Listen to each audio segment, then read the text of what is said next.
Pentru a fi mai interactivi, aș propune ca să încercăm să facem un dialog cu acei oameni de afaceri care vor fi prezenți aici, mai ales că reprezintă diferite țări, diferite zone.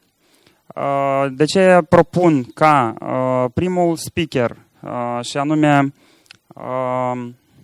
Ака Матвиенко, если я правильно произношу, подошла к микрофону и рассказала нам о своей истории успеха, ну и, конечно, о тех проблемах, с которыми вы встречались, да, наверное, можно воспользоваться, с которыми вы встречались при запуске своего предприятия и как сейчас продвигается, развивается ваше предприятие. Здравствуйте, меня зовут Матвиенко Анна, я из Украины, Донецкая область. Бизнесом я начала заниматься, когда у нас на Донецкой области произошел конфликт. Основная часть предприятий была размещена на именно в самом городе Донецк. И когда произошел конфликт, либо они остались на Донецке, либо попереезжали в соседние районы. И как бы сейчас на данном этапе жизнь Донецка, Донецкой области начинается заново. Начинается строиться новый бизнес. Молодые предприниматели создают новый бизнес, либо внедряют то, что было, заново. Мой бизнес в 3 направлениях. Это, ну вообще в основном у меня это медицина, и я занимаюсь 3 направлениями. Медицинский центр, магазин медтехники, и совсем недавно мы начали запускать производство по изготовлению средств реабилитации. Это палки, ходунки, костыли. С проблемами, которыми мы столкнулись, это, ну, зачастую это как бы незнание, то, что нам нужно сделать для того, чтобы улучшить свой бизнес, для того, чтобы стать более лучшими по сравнению с конкурентами. То есть мы хотим понимать, как нам быть конкурентоспособными для того, чтобы выйти на новый масштаб, чтобы мы работали не только на Донецкой области, а и охватили как бы всю Украину. Сейчас на Донецкой области основная часть, наверное, грантовские программы, которые проходят, как сказать, базируется у нас. То есть очень много возможностей для предпринимателей, которые, если есть желание, есть вера в свой бизнес, то есть люди могут открывать бизнес, писав бизнес-проекты, проходит очень много обучающих программ по написанию грантов. И сейчас вот мы как являемся, наверное, основной бизнес, который был сделан, это благодаря в основном 50/50, в основном это финансовые вложения грантов. То есть проблемы как таковых для бизнеса у нас нет. Только у нас получается проблема в том, что мы запускаем бизнес, не зная, будет он там существовать или нет, какая ситуация будет на стране дальше. То есть это просто риск. Ну, основная часть предпринимателей, которые добиваются всего, не боятся рисков, рискуют, делают, и у них все получается, и все отлично складывается. Отлично, интересный рассказ. Ну, принимая во внимание, что у вас был специфический подход к запуску вашего предприятия, наверное, в зале есть определенные вопросы насчет того, как все это происходило, тем более, что вы отметили, что большая часть вашего бизнеса получала какую-то поддержку грантовую со стороны международных организаций и доноров. Да, и государства. Вы могли бы немножко больше рассказать о том, как вы участвовали в эти конкурсы, какие были там условия и на основе каких параметров выбирали победителей? Ну, первый проект это был организация по миграции МОМ, международная организация. Это был такой маленький проект на сумму порядка, наверное, $100 он был. То есть, ну, изначально у нас как бы не было желающих, никто не верил, что кто-то может тебе дать деньги, и ты сможешь открыть бизнес. То есть люди побоялись, и как бы на начальном этапе конкурентов в написании и получении грантов особо не было. 20 человек подали, из них 18 получили бизнес-планов. Сейчас на данном этапе люди, когда увидели, что дают гранты, то есть они начали писать множество проектов. Сейчас жесткий идет отбор, то есть кто как может написать бизнес-план, как может его защитить, насколько действительно, наверное, большинству дается бизнесу уже как бы более новому. Не старому, тот, который только... дается, наоборот, уже бизнесу, который действующий. То есть на действующий бизнес гораздо проще привлечь инвестиции. То есть доноры хотят видеть, что ты уже работаешь, что, получив деньги, они действительно будут создавать рабочие места, этот бизнес будет работать.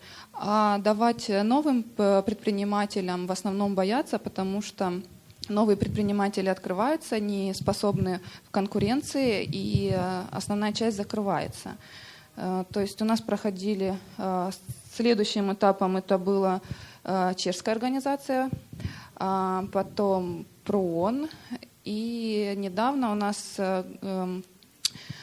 при поддержке области и района реализуется проект «Куркуль», который, это самый большой, наверное, инвестиции, то есть порядка 20 тысяч $.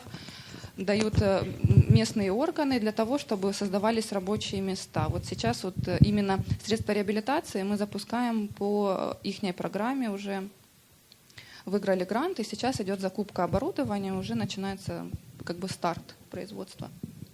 Был бы возможен запуск данного предприятия без грантовой поддержки? Был бы возможен, только чуть попозже. Потому что на данном этапе 20 тысяч $, это не основная часть, за которой будут закуплено оборудование. Основная часть это все равно будут свои вложения. Потому что когда пишешь проект, вроде бы суммы достаточно, но когда начинаешь его реализовывать, оказывается, что недостаточно, надо еще. Ну и расскажите, пожалуйста, о доступности финансовых ресурсов в регионе. Насколько они дорогие или, наоборот, дешево стоят, и насколько легко их, скажем так, получить? Финансовые ресурсы? Кредиты. Да, нет, у нас сейчас вот как раз вот эта программа, которая «Куркуль», она идет в двух направлениях. Там возможен кредит. Получается, государство оплачивает, я не знаю, как-то я кредиты не брала, как называется вот этот, Поддержка государства, имеете в да. виду? Программа поддержки. Я имею в виду, что государство оплачивает процент за тебя, а ты оплачиваешь только вот эту стоимость, то есть ту, которую ты взял. Но это также на базе грантовой программы, да, то есть это не есть то, что любой человек может прийти, да, как вот раньше было, ты приходишь в банк, да, заполняешь перечень каких-то документов, и тебе выдают кредит под какой-то процент или залог, у всех разные условия. То есть это такая же грантовая программа, по которой государство возмещает какой-то процент. То есть и чтобы это получить, то есть, нужны очень высокие знания, умения в написании бизнес-плана. И, то есть знания, не все владеют такими знаниями, да, чтобы написать этот бизнес-план. Есть очень много интересных идей, но люди из-за незнания, из-за недостатка информации не могут это реализовать, потому что у них нет возможности. Поэтому вот именно этот вид процента, да, дотации доступен не всем, то есть очень узкому какому-то числу. Нет, да. И еще одна программа, это от Ощадбанка идет «Будуй своє», тоже есть под малый процент, то есть она запустилась буквально месяц назад, то есть идут, возможно, приобретение кредитов, то есть. Допустим, если раньше, да, то есть была возможность прийти в банк, взять кредит, да, на покупку там автомобиля, жилья, и прочих каких-то там ценностей, да, там, допустим, тоже оборудования, дорогостоящего, то сейчас с Донецкой и Луганской областью, мало кто работает. То есть это вот по прошествии уже 3 лет, да, как длится конфликт, вот только сейчас, и то это очень мизер, такой маленький процент вот таких вот программ. которые также доступны. Уважаемые коллеги, если у кого-то еще есть вопросы. Меня зовут Иван. Расскажите, у вас был бизнес до конфликта? Нет. Окей. Бизнесом мы начали заниматься именно уже во время конфликта. Понятно. Хорошо, тогда мой вопрос не актуален. Идет, я вам хочу сказать, довольно хорошо. И есть какие-либо другие вопросы?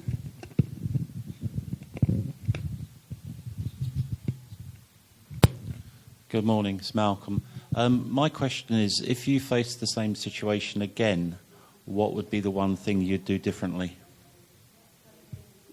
Максим, можешь перевести?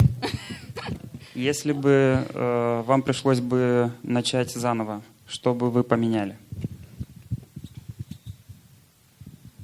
Заново, если начинать бизнес заново, то есть в другом регионе, что надо выводить все и строить все заново, менять я ничего не меняла. То есть мне той темой, которой я занимаюсь, она мне интересна, я в ней понимаю, то есть заниматься чем-то другим я не хочу. И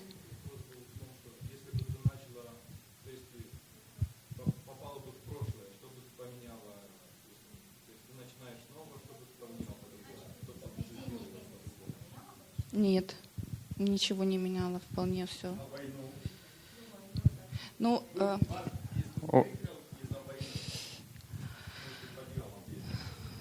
Я бы предложил на самом деле не уходить сильно далеко по части конфликта. Нам интересны больше перспективы предпринимателей с точки зрения прохождения каких-то препонов, каких-то возможных проблем. Но никак мы не хотим связывать это с зонами конфликта. Почему? Потому что на самом деле для некоторых это очень, скажем так, проблемный вопрос. И я бы не хотел сильно углубляться в нем. Мое предложение конструктивное. Если есть другие вопросы, дополнения.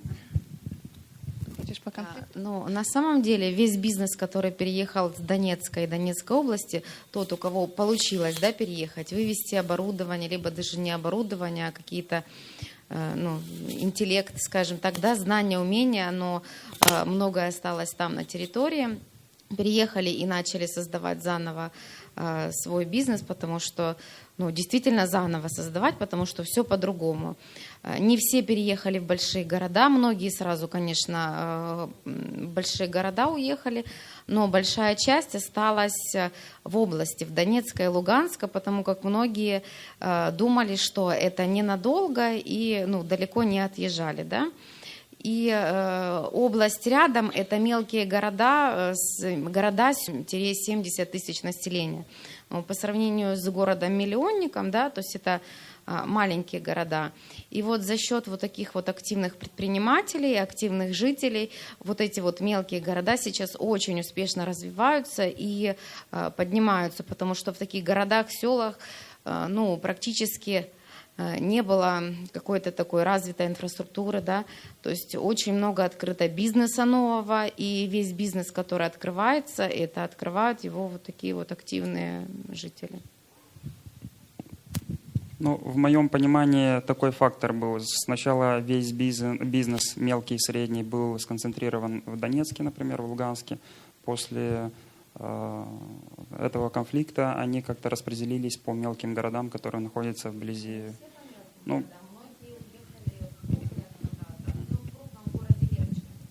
Очевидно, да. По крайней мере, больше клиентов сразу появляется.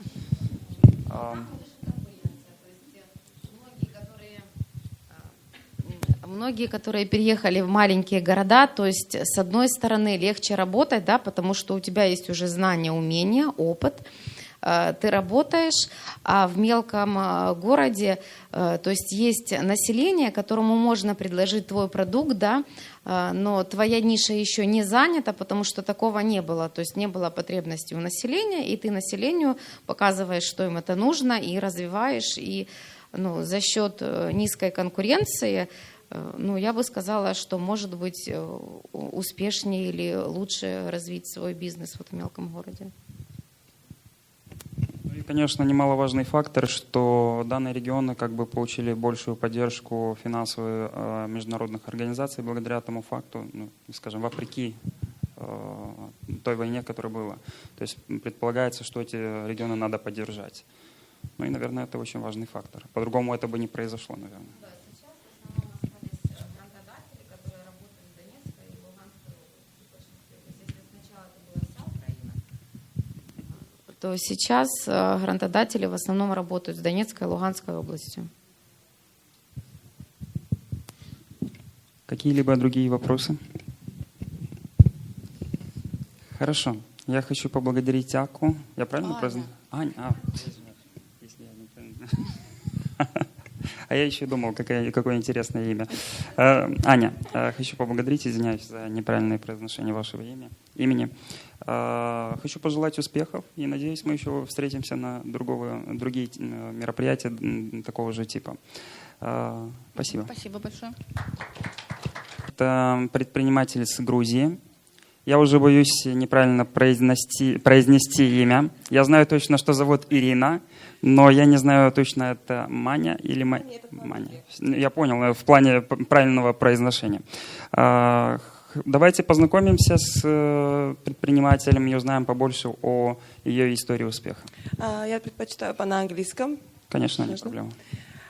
It's very interesting to be the part of these discussions from the Georgian side. As far as you know, the very crucial problem in Georgia in regard of the war, especially the recent one after the 2008, the central part of the Georgia is occupied, and we have a quite bitter situation in terms of the relationship with our neighbors.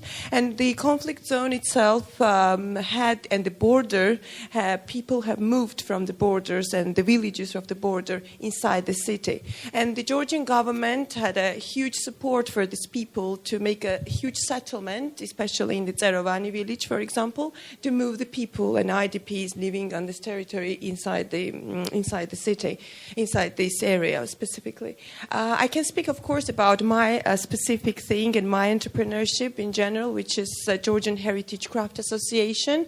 We are bringing together all the people in the craft sector, the people who are working on the traditional craft items, and we're supporting these people to develop their product and to sell very well.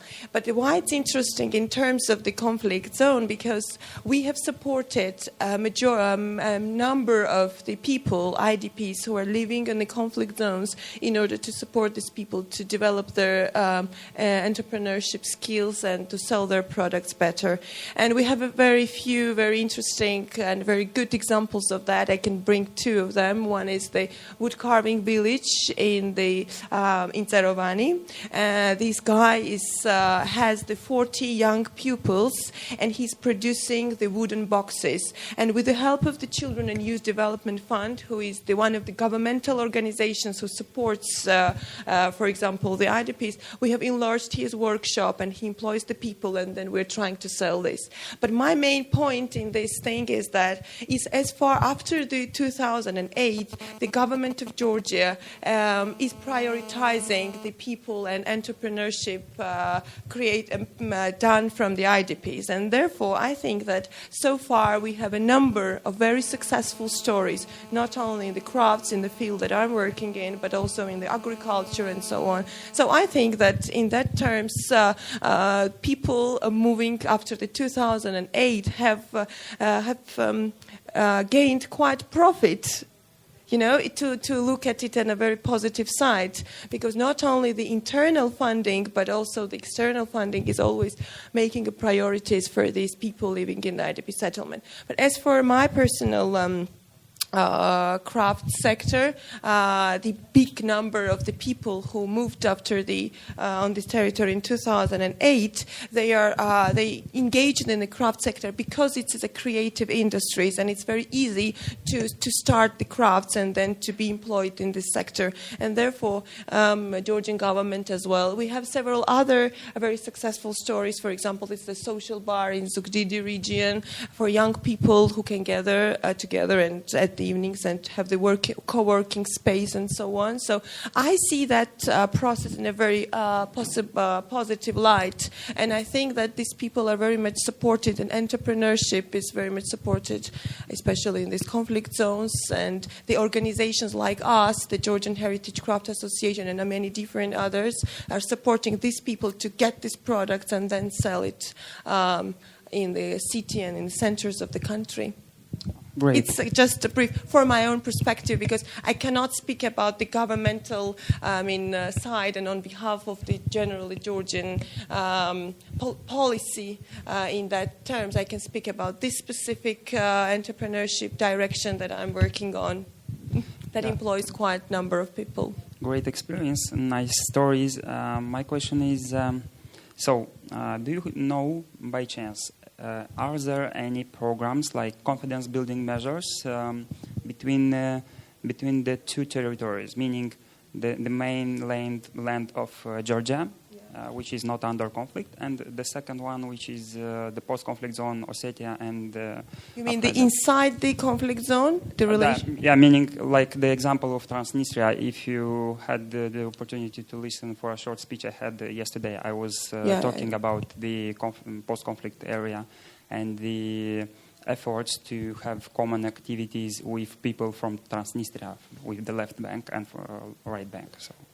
I'm not aware about the relationship from the inside the region, but there are several villages inside the conflict zone as well, but they are more or less at the border in Akhalgori, for example, and there are several programs in different directions that are have the relationships with them, and different, not only in the crafts but in the other sectors as well. But I'm not aware of the specific programs. Maybe our group members have other, but I'm not aware of that. Just I don't know. Yes. Okay. For me, it's interesting if your association has any, let's say, change of experience with similar associations from other countries. Do you have a kind of change of best cases, best practices?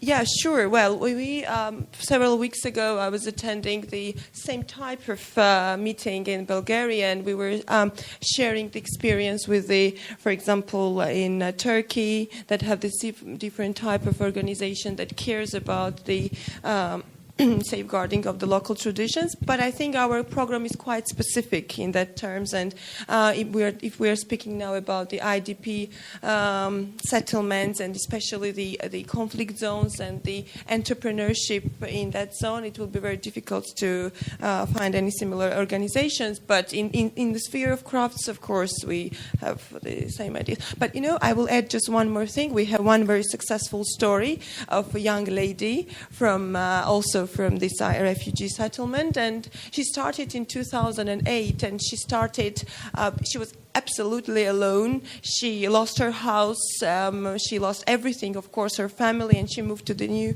territory. And today, after the 8 years or even more, she's one of the most successful enamel artists in the whole Georgia. So every time I speak about the crafts, and every time I speak about women entrepreneurship and even the crafts development, I always bring this lady as an example, because with the help, this is very interesting, because with the help of this horrible story, actually, she had an amazing funding, of course, from the governmental support as well, and she managed to make the best business in the sphere of enamel, and she still lives in this IDP settlement, and she produces and she sells it not only in the country, but she also exports these products abroad. So my personal attitude is that there are no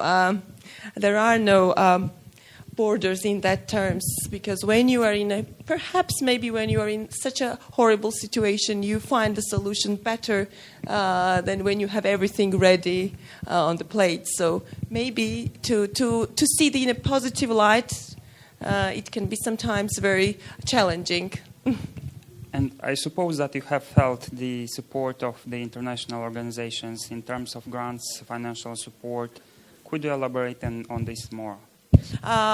Sure. We have, especially the international funding is quite huge in that direction. Especially international funding is usually for the women entrepreneurs, also for the entrepreneurs from the IDP settlement as well, people, refugees as well. And not only the international, but also, for example, Irakli is here, the representative of Children and Youth Development Fund, that also has the priority of supporting the mountainous regions and IDP settlements. But for example, the U.S. Embassy in Georgia, it also supports the people living at the conflict zones and their enterprises and their development. They also have the fundings for their cultural development as well.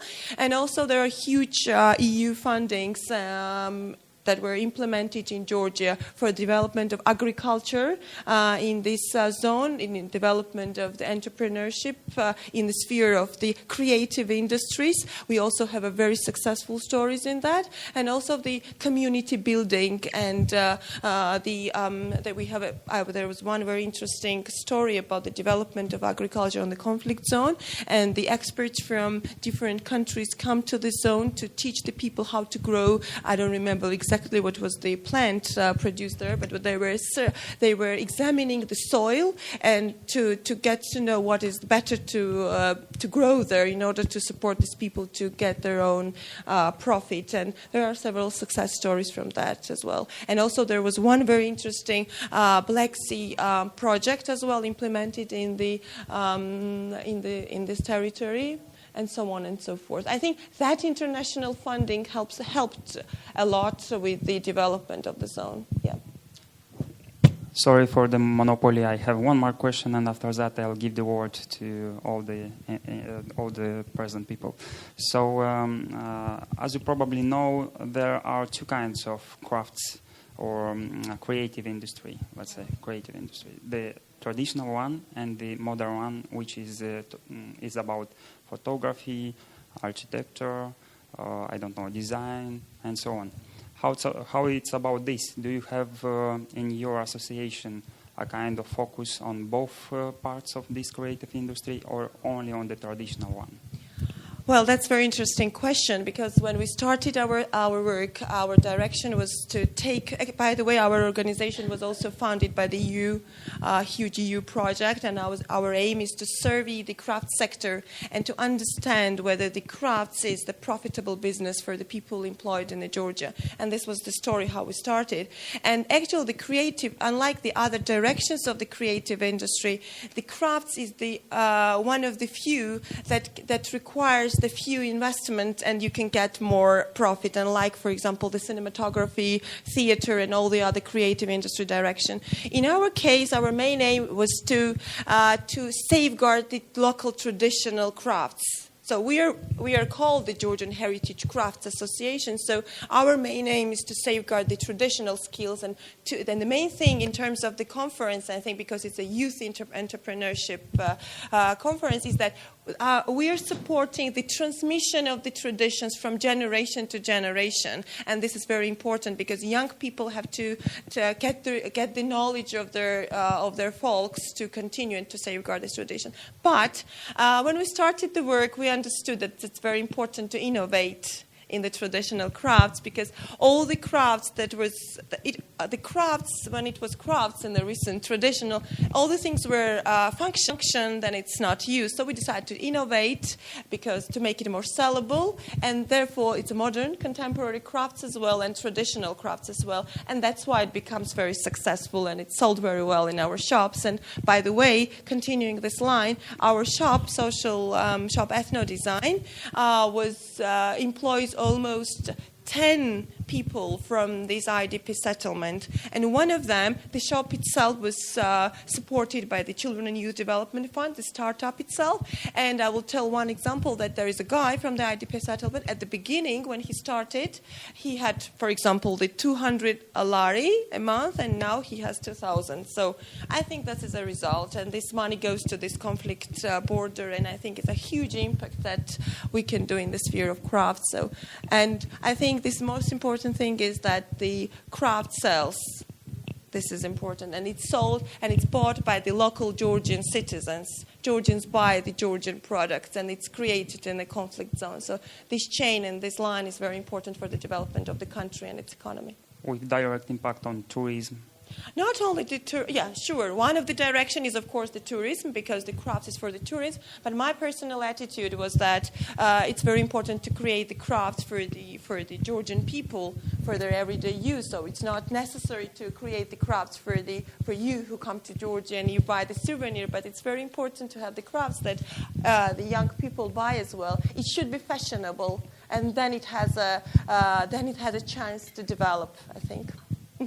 Great speech, thank you. Any other questions? Any other questions about the creative industry?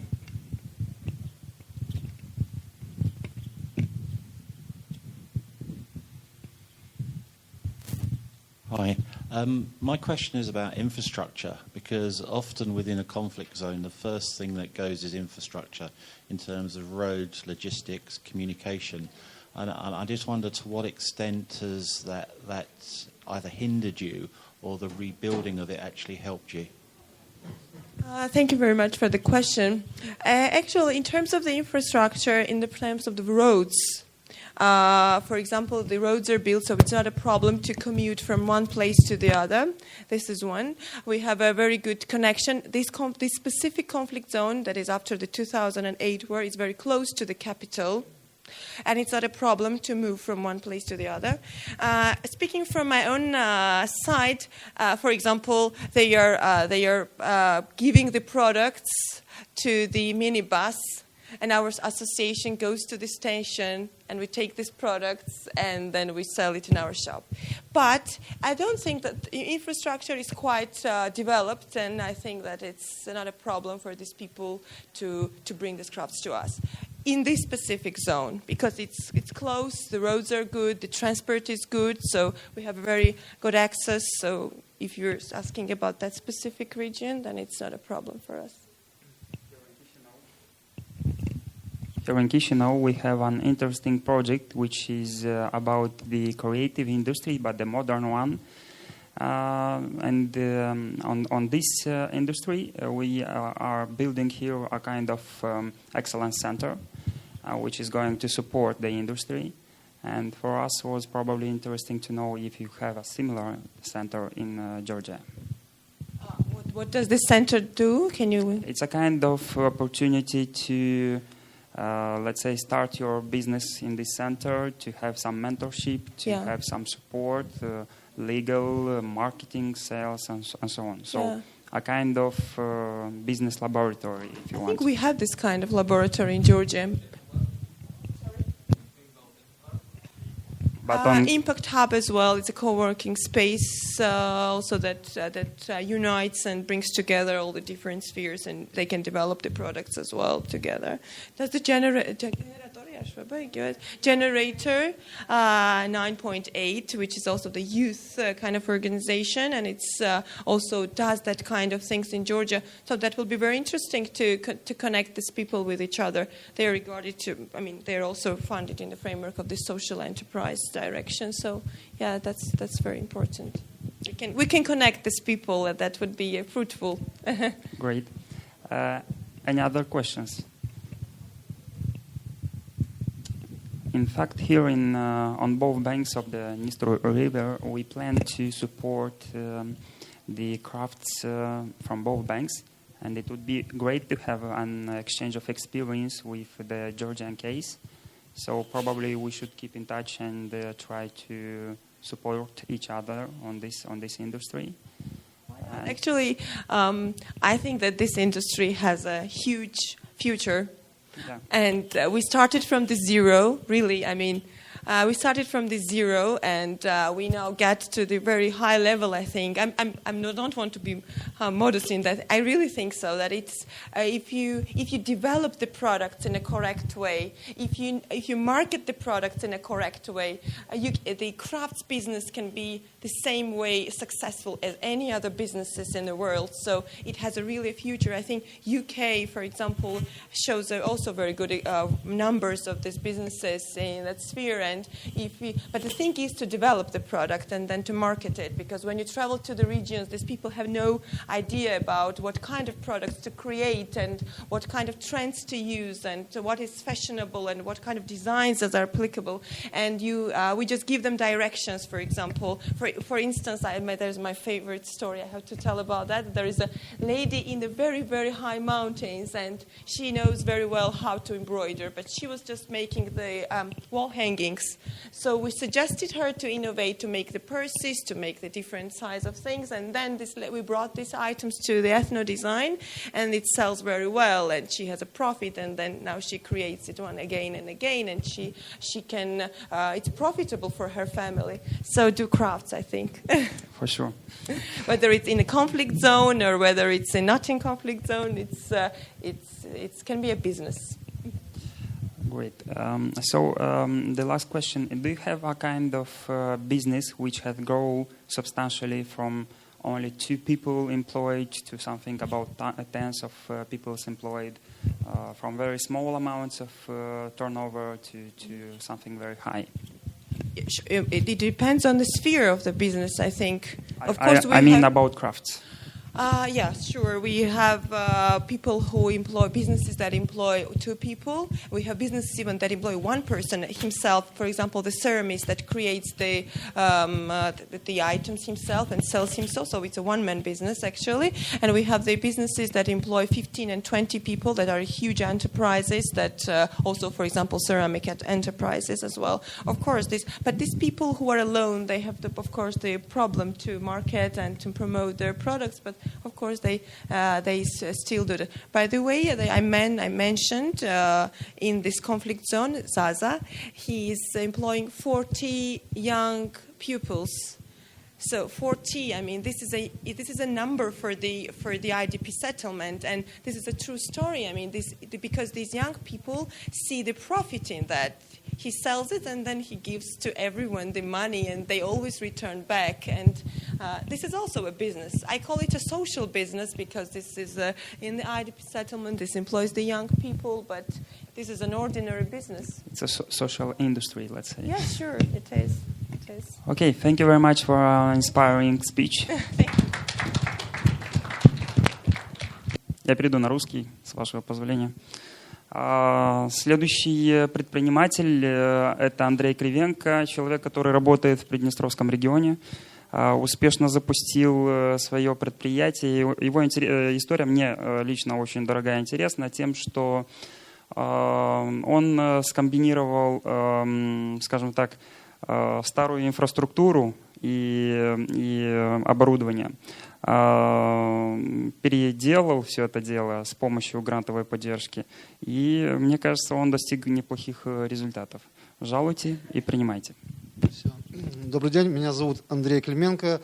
Наше предприятие занимается изготовлением материала для подвязки растений. Чем он отличителен от подобных материалов? Во-первых, это полностью биоразлагаемый материал, состоящий из стальной проволоки с специфическими свойствами, обернутой специальной бумагой.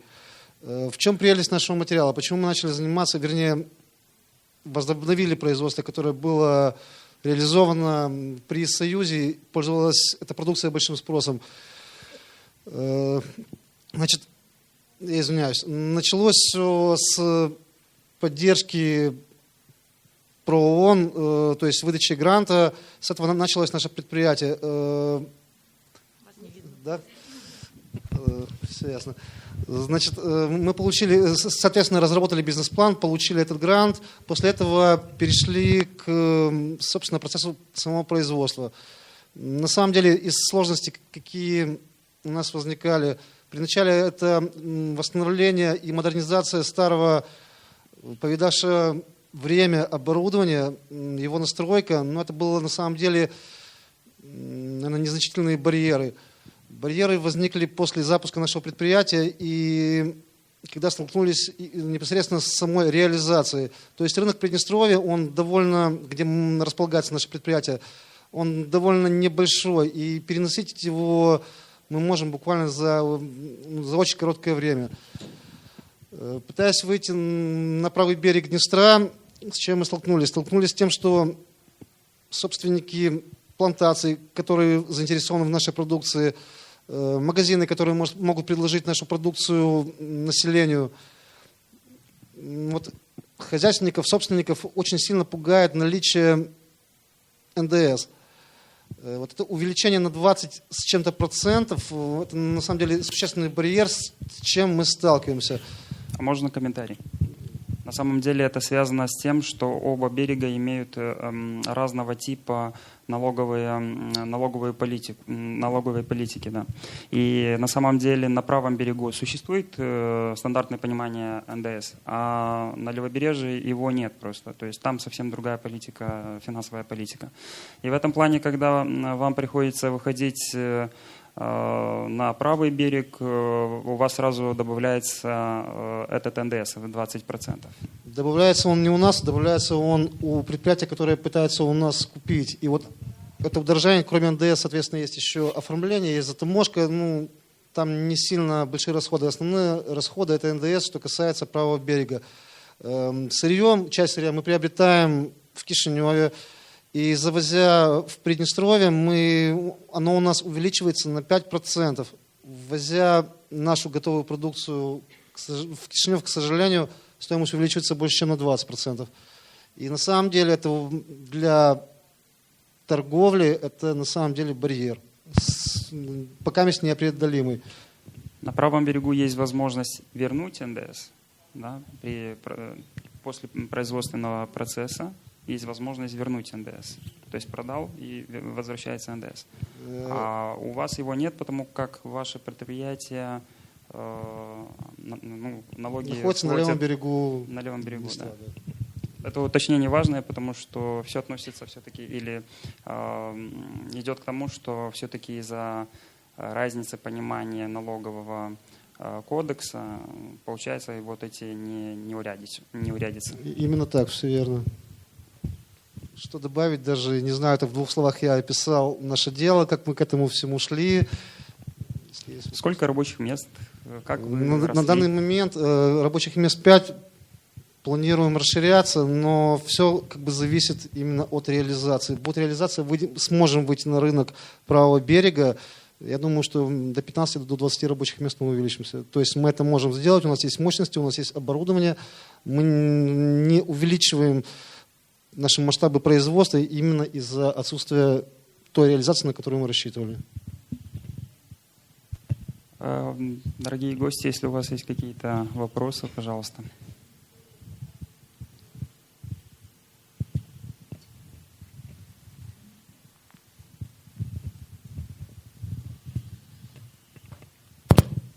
Здравствуйте, меня зовут Геннадий. Я бы хотел узнать, сделали вы продажу в нашу республику Молдову, хотя бы одну?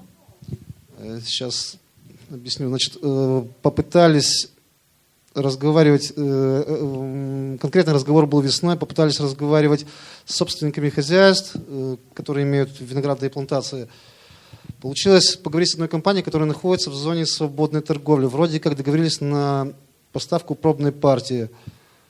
Весной она сорвалась по причине той, что нас подвели наши партнеры с Украины. То есть часть сырья мы покупаем в Молдове, как я сказал, то есть в Кишиневе. Вторую часть сырья специально под нас изготавливает Украина.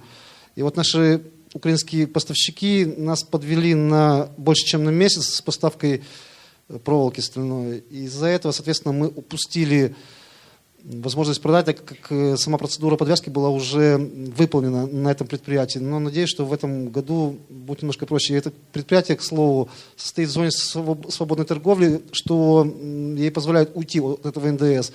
И таких предприятий, насколько я знаю, не так и много. Но нахождение в зоне свободной торговли позволяет сотрудничать без вот этого вот удорожания, о котором я веду речь.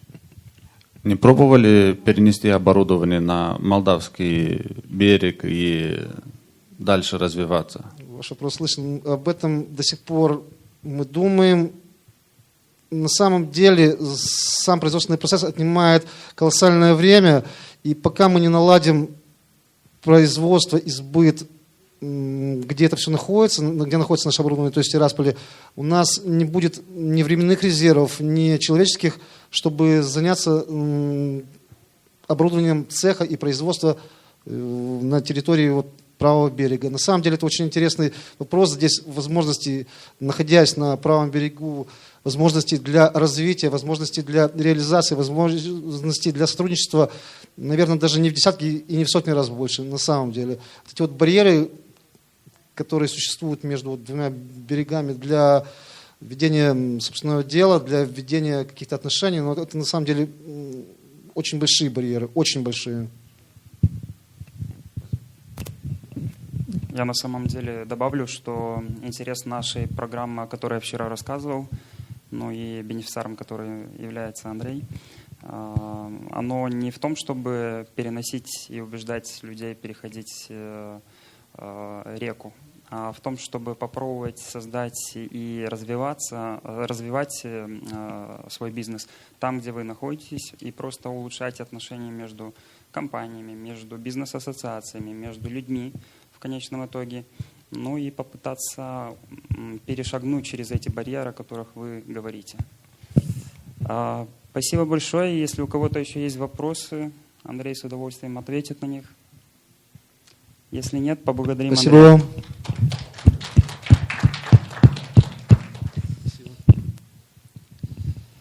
вам. Мне интересно, если у вас вообще остались вопросы по данной панели, если у вас есть какие-то личные высказывания по данной тематике. Может быть, у вас есть вопросы по части той же программы, о которой я рассказывала вчера, по поддержке мер по укреплению доверия. Я так понимаю, что не все присутствующие являются жителями вот этих постконфликтных зон, но некоторым эта тема все-таки, наверное, интересна и близка.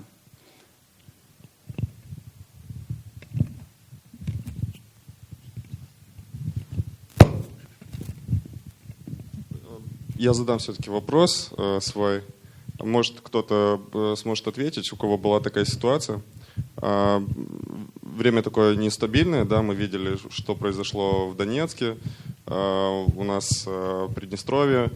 Вопрос такого типа. Как предприниматель,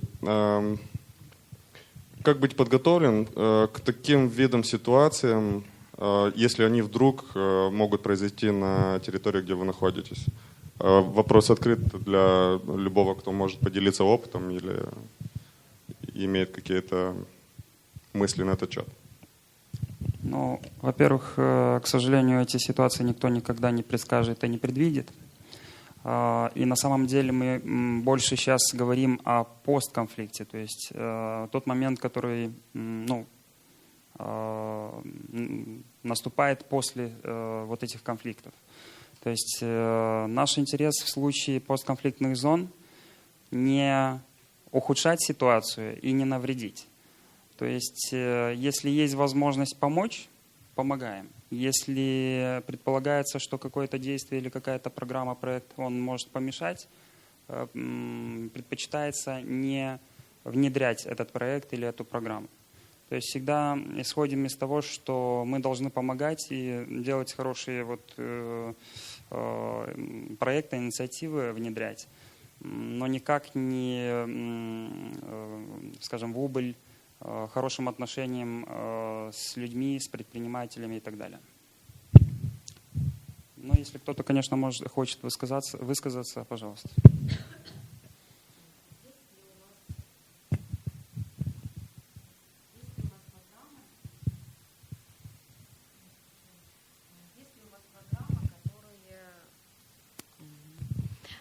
Есть ли у вас программы, направленные на обмен опытом между вот такими вот регионами, да, то есть между странами, грубо говоря, даже не странами, регионами в разных странах постконфликт. Может, обмен опытом именно не только предприниматели, да, то есть есть люди, которые на стадии формирования своей какой-то идеи, да, у них отсутствие возможностей, знаний, хотя возможностей сейчас на самом деле очень много, да, благодаря грантодателям. Но опыт в других стран все-таки играет очень большую роль, потому что когда ты видишь, как это все устроено в другой стране, более развитой, можно применить это уже непосредственно на своей. По части той программы, которую я представляю, поддержка мер по укреплению доверия в Приднестровском регионе, мы, конечно же, работаем только с этими двумя берегами. Но под этих людей у нас было очень много инициатив, в том числе поездки в такие страны, как регионы, как обе части Кипра. Очень интересные примеры, очень интересное развитие ситуации, и у них на самом деле история намного дольше, чем в Приднестровском регионе. И на самом деле вот эти поездки и обмен опытом этими регионами очень помог, в том числе предпринимателям, понять, каков будет правильный подход при решении определенных проблем. Но я где-то даже соглашусь, что наша ситуация где-то больше схожа с тем, что происходит сейчас в вашем регионе, на Украине. То есть просто у вас ранняя стадия развития этой ситуации, у нас она уже прошла определенный промежуток времени, да, промежуток истории, 25 лет. Но, в принципе, такой обмен происходит. Даже вот наша встреча, ваш приезд на этот форум, оно является тоже определенного рода обменом опыта. Поэтому, да, мы поддерживаем такие вот инициативы. Хорошо. Если есть еще вопросы. It's not a question, but I just wanted to pick up on the point that the young man in front asked about how can you prepare. And I guess in my mind, I don't work in a conflict zone, and a conflict zone is an extreme situation. But as an entrepreneur, one of the things I'd absolutely encourage you all to do is to do a full and thorough risk analysis. We heard yesterday that most entrepreneurs that fail within 2 years. And my personal experience is that's because even those that do a risk analysis don't put in place the mitigation. So I think that as a young person starting a business, there are some formal sort of processes to go through risk analysis, but make sure you have a full risk analysis. Make sure that your business plan is flexible, but above all, make sure you're really clear on what the mitigation will be if something does hit you by surprise. And to me, I guess that the nature of entrepreneurship at times is that everybody flies with the risk. You know, we tend to be very passionate people. We tend to take risks, but actually just taking that step back and doing some formal risk analysis is something that I would absolutely encourage you all to do. Thank you.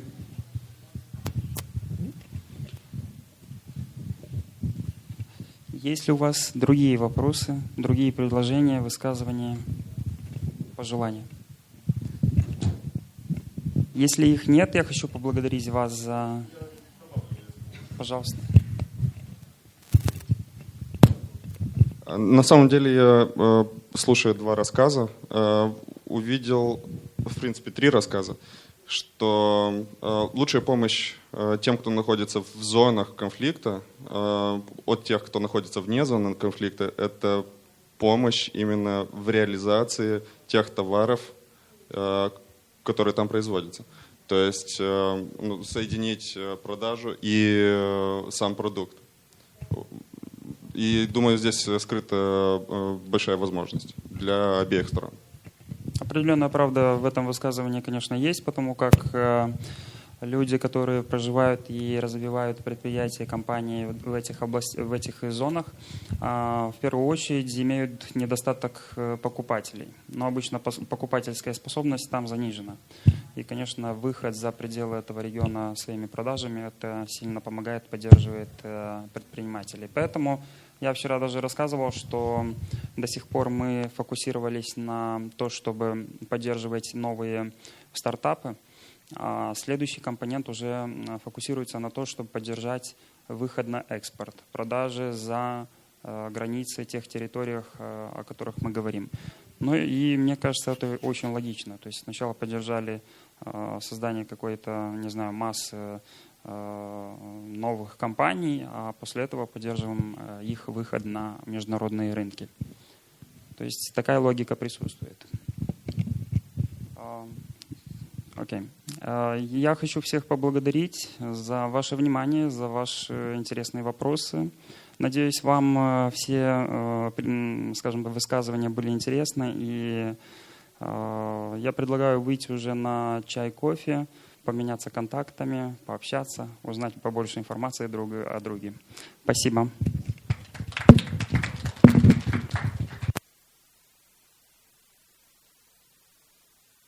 So my name is Angelica. I come from Italy and I live in Sardinia. Who knows where Sardinia is? Okay. We have a good knowledge of of Italian regions here. And is there, except the Italians, is there anyone here that speaks Italian? Only one, I'm sure, because I was talking with her before. You understand? Okay, so if I speak Italian, it's okay?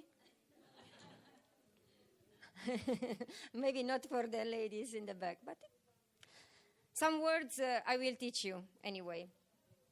So as I said, okay, let's wait for the new ones to settle.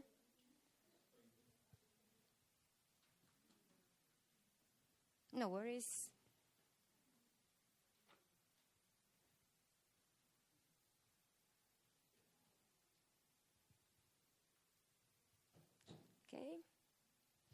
Okay, so I'm one of the partners.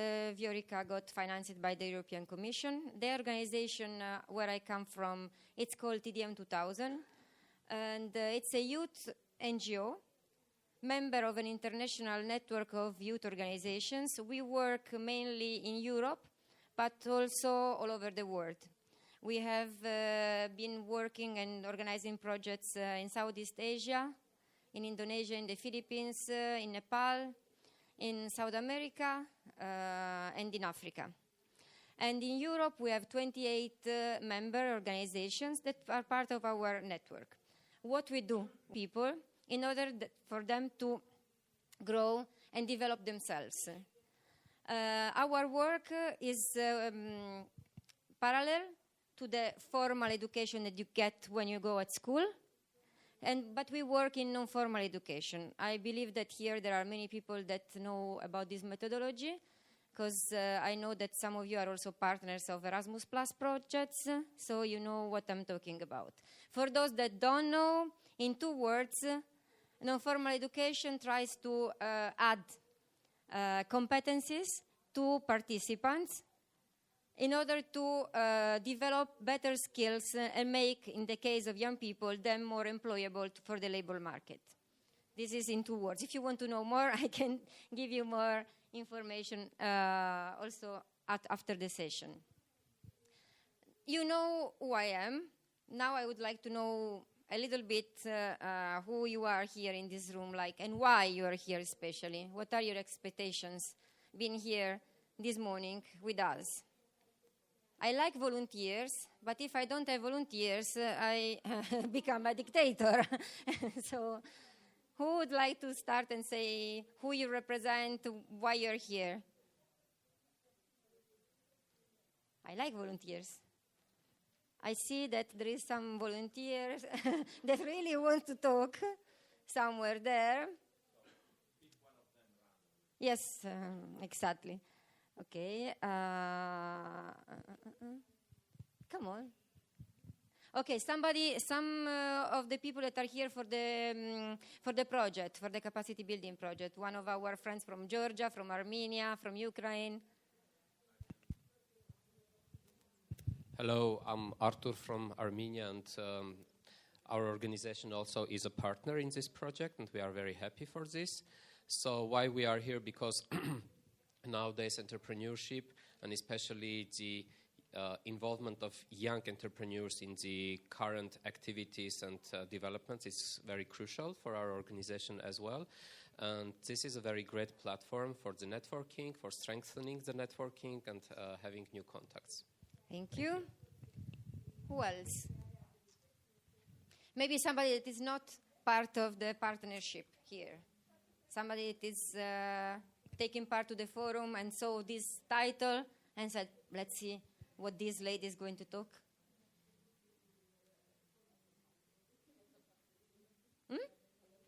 So here we have a volunteer. Hello, my name is Dumitrița. I'm representing myself. That's me, that I saw the title and I said, actually, I was 1 month ago in England with Viorica and Luca, and I liked the program very much. And that's how I said, okay, let's see what is more about it. What can I say? I'm very happy that you were enjoying in UK the program with Viorica. I'm so sorry that you met also Luca. What can I say? I know him only from 20 years. It's not that I know him from... Okay, for the others, Luca is the president of TDM 2000, our organization, and he works also as a trainer. All around Europe is quite known as a trainer. Okay, so what are we going to do today during my session? After me, there will be our wonderful colleague, Olga. Yes. And she will present herself later, but she will also tell us about other opportunities for young people, for young entrepreneurs, and also not so young people, not so young entrepreneurs. I was asked to make a short introduction also about Erasmus+. We have people here that are working with Erasmus+, but just a few... This is not the one.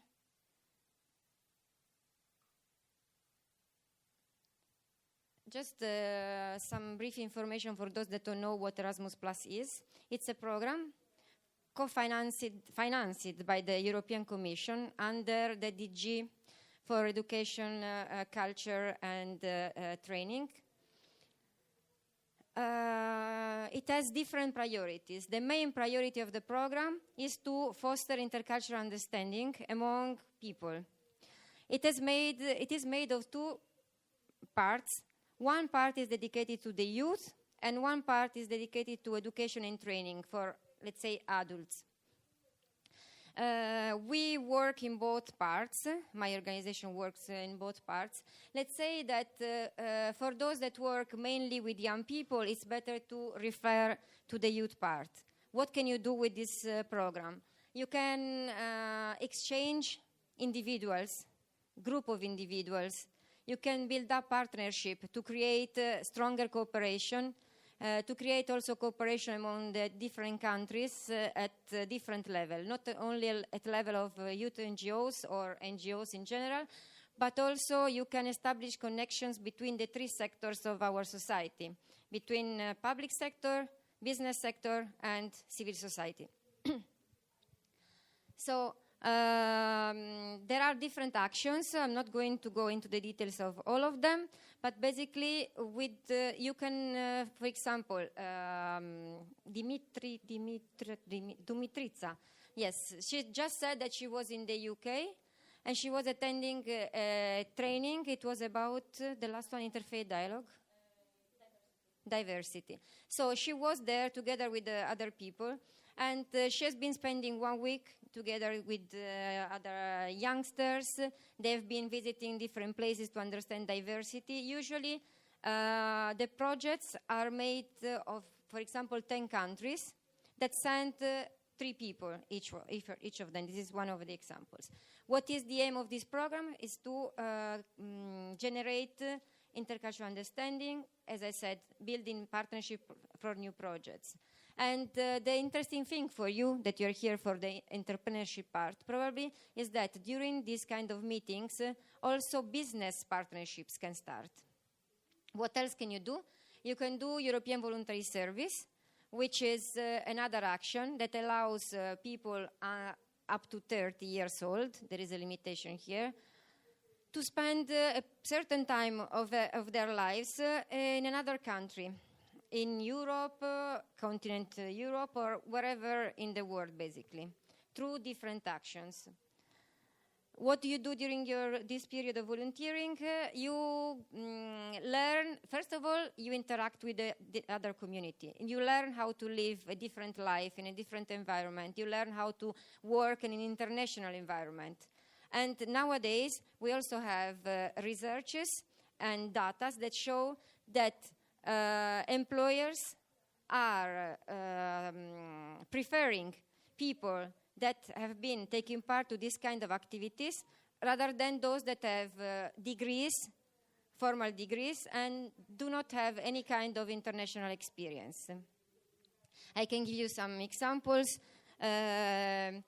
We have been hosting many years ago, one girl from Malta.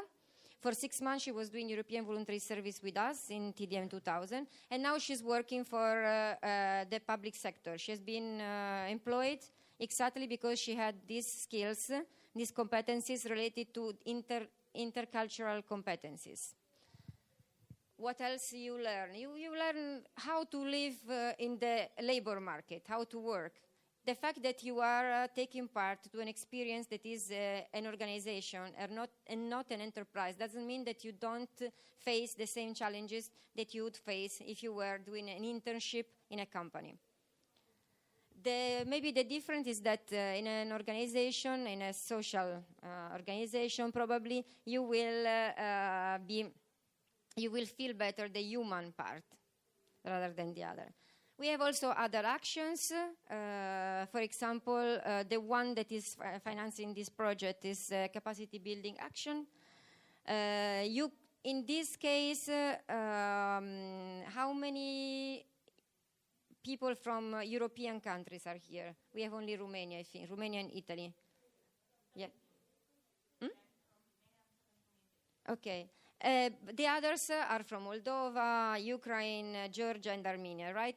So under this action, under the capacity building, you could also be the applicant and the coordinator of the project. And you could organize different activities, like this one, for example, to put together and to interact people from different countries, again, and establish cooperation for the future. Nevertheless, you can also be partner of all the other actions that I mentioned before. Inside Erasmus Plus, there is also another interesting action that is the sport one. So this is a new, and it's very important for the European Commission. You could be also partners in this action. If you would like to know more about,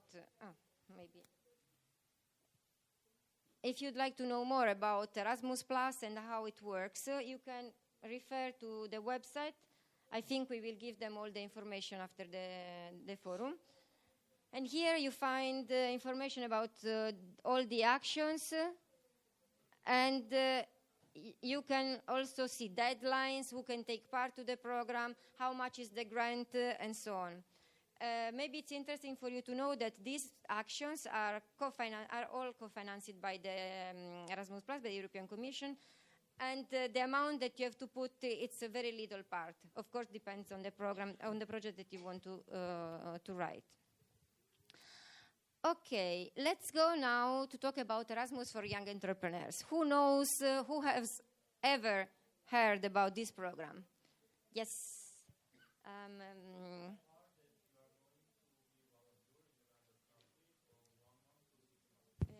Wait a second. Hello, my name is Rudolf. I heard about it, that it's a program that you are going to volunteer in another country from 1 month to 6 months. Where are you from? Armenia. From Armenia. Mm-hmm. You're not going to volunteering. You are going to learn. It's an internship. Okay. And it's a paid internship this time. Mm-hmm. So volunteering, you go with the European Voluntary Service or with many other programs that are around. With Erasmus for Young Entrepreneur, you do an experience of entrepreneurship in another country different from yours. Okay. Thank you. Anyone else? Except those that already did. Okay, so...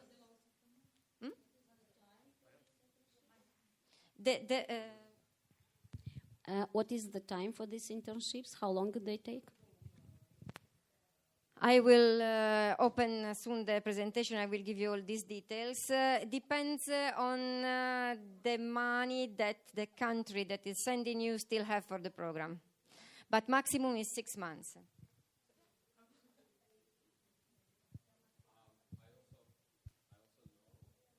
I also know that both the organization who wants to host this person should apply to the project. Meanwhile, this person, the young entrepreneur, also should apply to the project.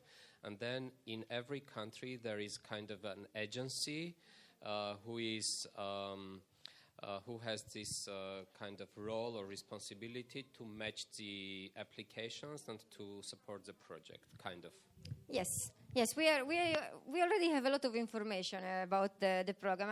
I will just have to refine all this knowledge that you already have and this information. So there are these contact points that are intermediate organizations, and basically they receive the applications and they make sure that everything is okay on the online database.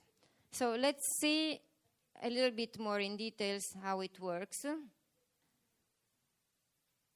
First of all, many people are confused by the name because we say Erasmus for young entrepreneurs. The thing is that there is no age limit here. Young is not the person that is doing the internship, but young has to be the idea. It has to be a little bit innovative compared to what there is already around, but especially it has to be new for the person that is proposing it. So I could already be an entrepreneur that is working, for example, now I'm an entrepreneur because I'm responsible for our network and our organization, and I decide that I want to open a new kind of entrepreneurship, and I want to start being a hairdresser. It's totally different from my previous experience. This is a new idea for me, for my entrepreneurship, so I will become a new entrepreneur, a young entrepreneur, even if I'm not young. As I said, it's a program that is co-financed by the European Commission, and it's very interesting to say that you receive an amount of money per month according to the country where you're living. So no matter from where you're coming, the amount of money that you receive is depending from the cost of life of the country where you go. So if you come to do your internship in Italy, for example, you receive around 1,000, 1,100 euro per month. With this money, you have to be able to manage yourself. So you pay for your travel. There is no limitation. You can go back and forward as many times you want between your country of origin and the country where you are doing the internship according to your finances. This is the maximum that you receive. Then, of course, it depends on the money that your country has, because who is paying is your country. The money goes directly to your bank account, doesn't go at all to the entrepreneur that is hosting you. It's a transnational exchange between new entrepreneurs and experienced ones, because the idea, the most important thing in all this program is that the new entrepreneurs has to have an experience of learning in another country. So, for example, if I want to become a hairdresser and I would like to do this experience in, let's see, a country where they are very good, for example, in France. I have no idea how they are the hairdressers there, but I cannot go in Italy because I'm Italian. Well, I could, but that's another story. I choose one organization, one company in France, and I apply to go there and work. And then what do I gain? I gain experience because I choose a very, very famous hairdresser there. I learn, I come back to my country, and I open my own business. To open my own business, I have to use or my money or money that Olga will explain us later how we can get from the European Commission again. Can also happen that I come back to my country. The experience in France was very nice, very good. I liked it, but it was not relevant for me. At the end of the day, I understood that my idea of becoming a hairdresser, it's going to be unsuccessful. So I stay where I am, and I keep on working in my NGO, for example. And nobody is going to tell me, no, you have to give the money back, or this was not the right thing. Because sometimes it happens that people try, and then they understand it's not their life. Still, for the European Commission, it's an investment. Because anyway, you're going to do an experience in another country, you're going to try and live in a different way, and the learning achievement that you're going to have is the most important thing for this program. Mutual learning. So me, as a new entrepreneur, I go there because I want to learn, and then I want to establish my own company when I go back home. And what about the hosting one? What do you think, why me, TDM 2000, NGO organization, why should I host a person that afterwards wants to open its own organization in another country? What could be the benefit for me?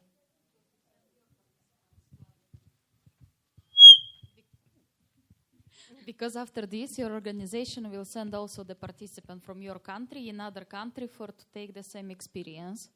And also they are financed by the Erasmus+. This is a very smart idea. Thank you. I will use it. No, it's actually it's one of the things that you can do. But also you can do something else. You can already browsing around among the people that you got to know around the world where you are working. For example, me, as I said before, as we work all over Europe and beyond. I find Jana. Yes, I find Jana, and I decide that she's very skillful. She's very good in marketing. She sells these wonderful wooden boxes all over the world, so she's very good. I think that she could be very useful for my organization, and I would like to propose her a position for 6 months to come and work in TDM 2000 as a marketing responsible. She will create her business plan, her idea, and because she has also an idea to create her own NGO here in Moldova, so why not? She will help me with what I need, in this case, marketing skills for develop other parts of my NGOs, and she will learn from us. She will be shading what we do, trying to see what we do and how she can open her own organization once she goes back to Moldova. So the benefit is mutual. We learn from each other's experiences. And the important thing is that you are not compelled to pick up one random person from the database. You can already choose one person that you know, ask this person to enter the database, and then you do the match.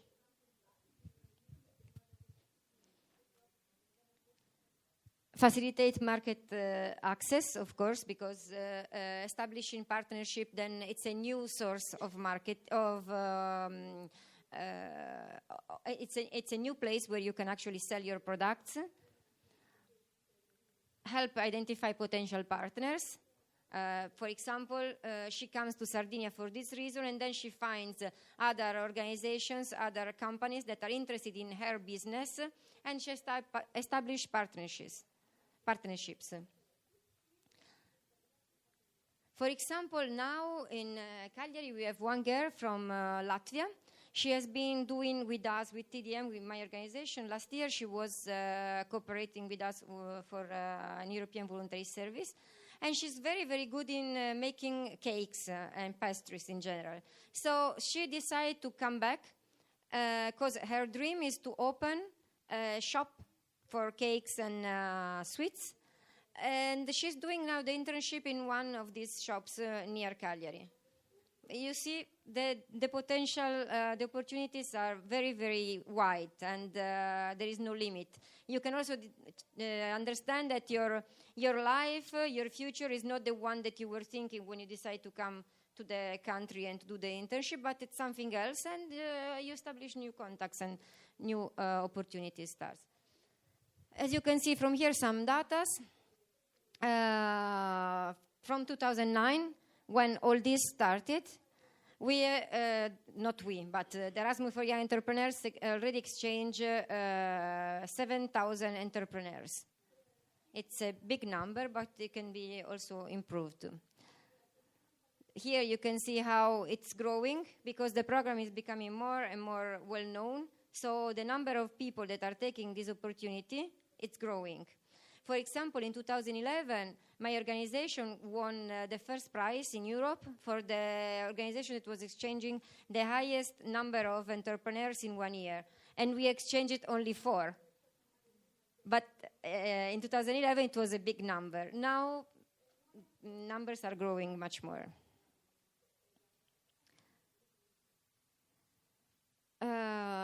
Those that are involved, you already understood by our conversation before. One is the European Commission, the others are the local contact points. How it works, you can apply to become a contact point. Your responsibility will be the one of receiving all the application from the young entrepreneurs, the new entrepreneurs, and the hosting entrepreneurs, and check that everything is okay on the database. But not only. Their role is also the one of facilitating the matches. So, for example, our intermediate organization is one organization that is in Italy. And there, the responsible is one lady. She's Romanian, but she lives in Italy for many, many years. And she has very, very good contacts with Romania. So every time that I need to host one entrepreneur, she knows our needs. And she knows also the market. What does she do? She proposed me already some people that are in the database because I don't have time to go and browse on the database. I will show you later how it works. And search and get in touch with all these people. I don't have time to do it. But she knows who is there. She knows TDM 2000. She knows how it works. And then she proposed me from time to time people. So this is one of the roles of the contact points. Beneficiaries are the new entrepreneurs. We already define who they are, and also experienced entrepreneurs, we already define who they are. One criteria that you should keep in mind is that to be a new entrepreneur, you can also have already established your own business, but it doesn't have to be older than 3 years. If your business is a business or organization, whatever, it's older than 3 years, then you are already an experienced one. And you can host. You're old, yes.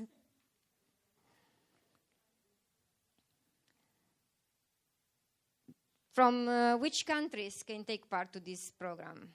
So basically all European member states, still UK is there, from Turkey, from Iceland, Bosnia-Herzegovina, Ukraine, former Yugoslavian Republic of Macedonia, Serbia, Montenegro, Moldova, Albania. These are, I'm sure there is also Georgia, but it's not in the presentation. I can check. So these are the countries that for now are involved in the program. Why there are only these countries? Because as all the programs with the European Commission, it works with bilateral agreements. So the state, the government has to sign with the European Commission in order to be able to host these people, because countries pay also, of course. It's public money, and all this money that you receive when you are doing your internship, it's paid by our pockets. So also the country from where you're coming has to contribute to this overall amount. How to participate? So the first step is to go on the website that I will show later, do the registration. After that, you will be in this big pot. There will be matching criteria, and the system will match you with another entrepreneur. Then the contact point will formalize the exchange. And finally, the exchange will take part. The online registration, we'll see it later. I told you that the contact points facilitate all this process. There are at the moment around 9,000 entrepreneurs all in the database. And the highest participation is from these countries that you see here. Italy is always everywhere. Like all the programs co-financed by the European Commission, we are there. And also there is also a specific LinkedIn group. These are the thematics where you can take part. There is everything. As you can see, there is chemical, there is environment, mining, medical, transport, finance, food, everything. All the sectors are in the program. Once that the exchange is formalized by the contact point, then you have to develop a business plan together with your host entrepreneur. It's a project that you will have to develop together. You have to put, of course, the objectives that you want to achieve, which activities you will be doing during your stay there, and which are also the results that you want to achieve. During the preparation of the business plan, you will be in touch with the contact point, and they will make sure that you will be working at least 5 hours per week on your business plan, on the project idea. These are examples of kind of business that you could start. And then once that everything is ready and the contact point will approve your business plan, you can decide when start to do the internship together with the host entrepreneur. Also during the exchange, the contact point offers some kind of support, and they will also do some monitoring visits. If it's the case, they will decide. What you have to prove? After all, you have to prove that you have been spending the money, so you have to show what you were spending. And you have to write a final report of 10 pages of what your experience there. This is everything. It depends also a little bit from the country that is giving the money. Some countries are a little bit more detailed in what they ask, others less. This is something that they can decide. This we already said, what are the opportunities that the program offers. And before we pass to ask Gabriele to tell us about his experience, I want to show you the website first. And then we'll see what was the experience. Okay. So in order to be able to enroll in this program, you have to have an account on the European Commission website, on ECAS. And this is the screenshot. Those that are into Erasmus Plus already have this account, so you can use the same. And this is the website. This is the website for Erasmus for Young Entrepreneur. That's the English one, but as you see, you can find many languages, and you can just browse it in the language you prefer. Here there are all the information about the program. You can find your local contact points, so you can choose the one that is closest to you. And also there are questions that they will definitely answer quite soon. It's quite well made, gives you a lot of information, and also they are very fast in replying to your questions when you have questions. So, once that you click here, apply now. Yes, when you click here, you will be redirected to this part, and here there are 2 user guides. One is for host entrepreneurs and one is for new entrepreneurs. Everything is explained here in details, what you have to do, how you have to prepare your application for one and for the other one.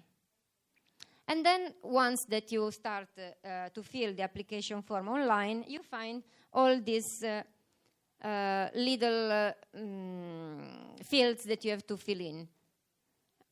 First of all, you have to choose who you want to be, if you want to be a new entrepreneur or a host entrepreneur. The application inside is more or less the same. You have the same fields, but of course your answer will be a little bit different if you are a new or a host. Then, okay, wait. So step by step, you fill all the parts, personal details, your profile. You have to indicate why you want to participate to the program, how this stay abroad will help you to start your business. Also, if you have ever worked abroad before. Also, if you can give more information about the added value that your host entrepreneur will have in hosting you. And many more information about why you want to establish this business and what you want to do when you will be doing this business. And also what you want to do when you will be within the host organization. There are other two things that they ask. One is your CV. And the second one, they ask you if you already have started the business and to give details about the business if you already started. So all this you find here.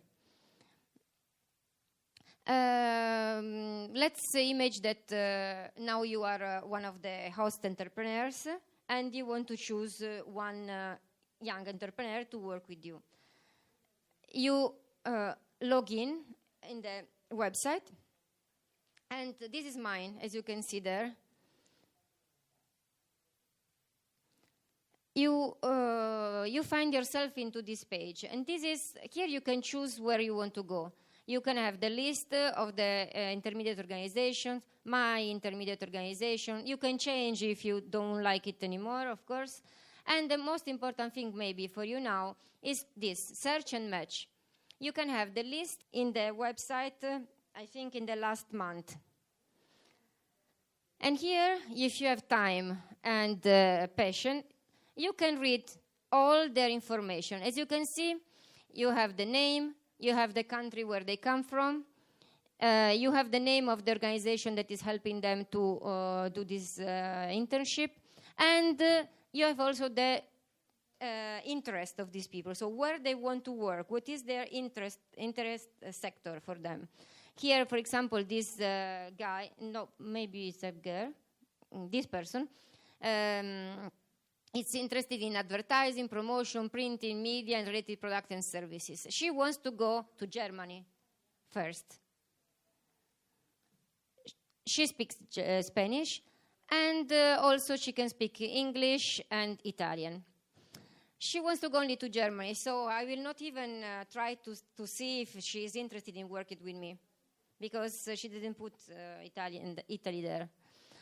And you can browse and go down and choose, for example, one that you like. Let's think that, okay, this Lara Martinez Diaz from Spain again.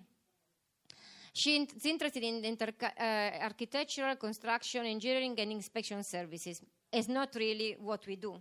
But on the other hand, her second interest is education and training services. So her second interest is also our interest. We can try and create a match with this girl that wants to come to Italy. It's her first destination. And she speaks also English and Italian. Could be a good match for us.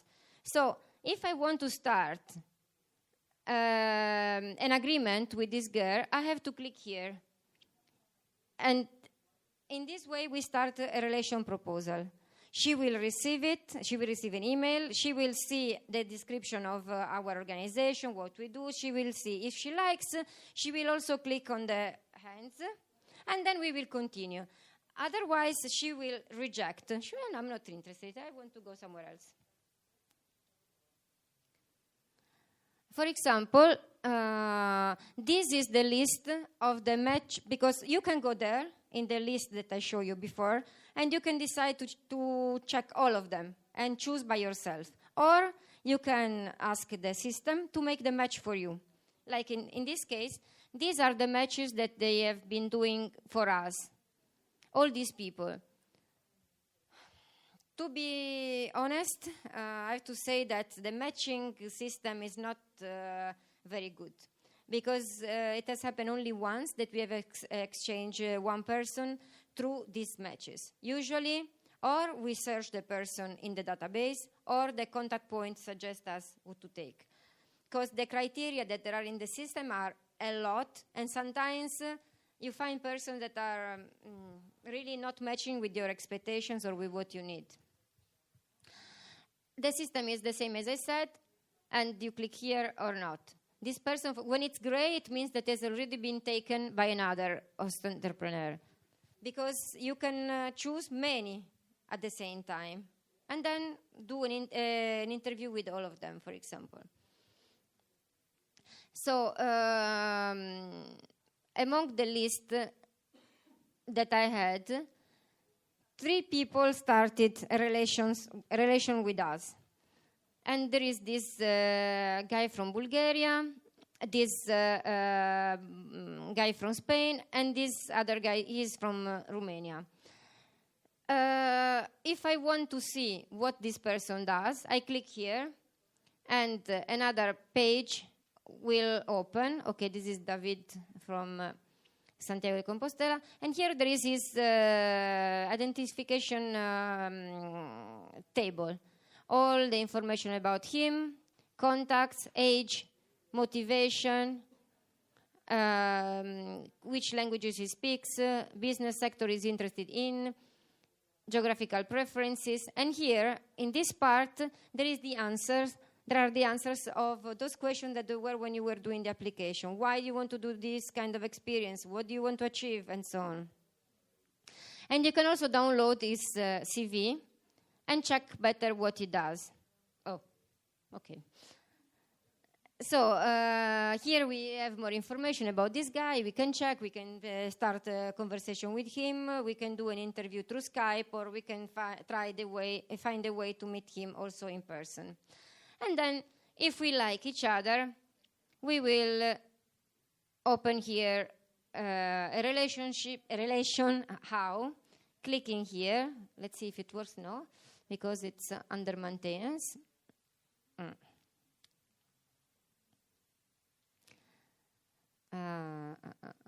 Okay.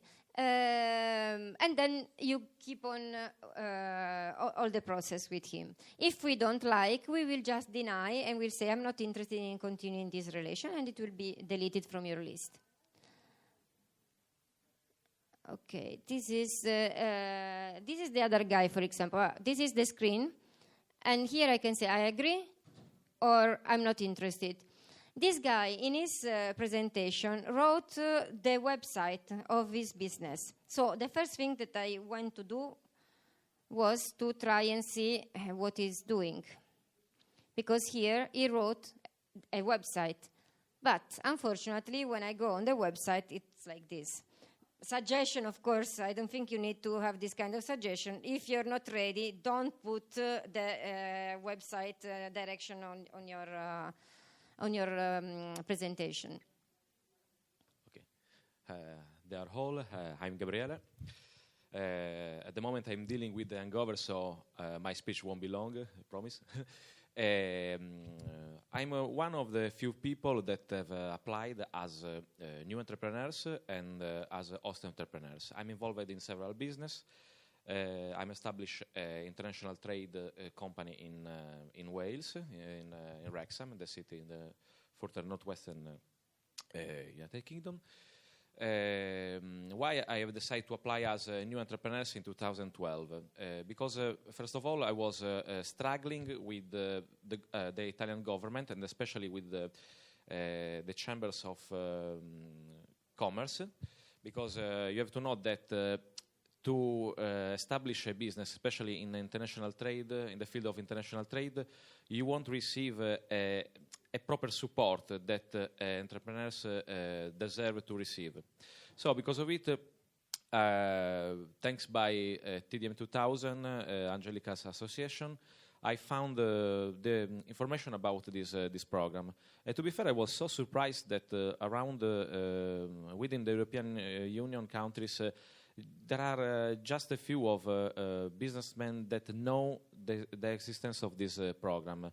So it's a shame. At the same time, it's to say a waste of opportunity for the new entrepreneurs in terms of find out more about a business abroad, attend at a job shadowing project, and as Austrian entrepreneurs to receive free human resources without paying anything, and also receive host people that are qualified, skilled, talented, that might create the opportunity to improve, to boost the opportunity for each entrepreneurs around the European Union. What I have done in 2012, I've applied as a new entrepreneurs, and I was hosted by a company in Cambridge. It was a delicatessen. They were dealing with food stuff, Italian, German, Romanian also. And then I spent 2 months with these entrepreneurs. He was very supportive. He gave me a lot of support, especially about the tax system in the UK, because I was so interested to set up a business in the UK. Trust me, without this kind of opportunity, for me it wasn't possible to establish a company over there, because really the tax system in the UK is not so easy, especially if you're dealing with alcohol, because at the moment I'm importing wine from Italy to the United Kingdom. And right now, after 3 years, because one of the requirements to apply as host entrepreneurs is that you have to show that you are experienced, so you are dealing in business at least for 3 years. Right now, I'm dealing in. I established my business in 2012, so I'm working for 5 years. So, and I'm hosting people since 2015 from Spain, Hungary, Italy, especially people from countries like Hungary, Germany. They really are supportive because they are helping me in how to say, in find a new niche in for example in Germany, in Hungary, in their own markets, yes. And also is a massive save for me, because really I'm hosting people without paying anything. So my human resources, most of them are covered by this program. Most of them are working in my company as warehousing keeper, web designer. Some of them are working as a sales executive. Some of them in the marketing department, especially they attend at the fairs, exhibitions, events to promote my wines, also my company. Really, trust me, if you are looking for an experience, to attend an experience like this one, I strongly advise you, recommend to apply for it. It's free of charge. You receive an answer from the intermediate organization very quickly. So it's a good opportunity, and also again, thank you, Angelica, to introduce me in this amazing world. So, ciao.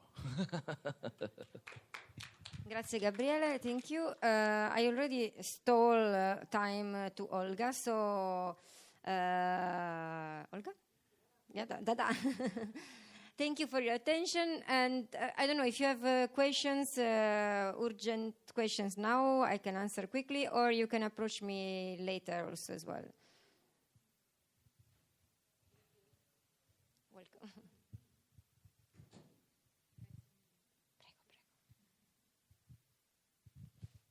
Yes.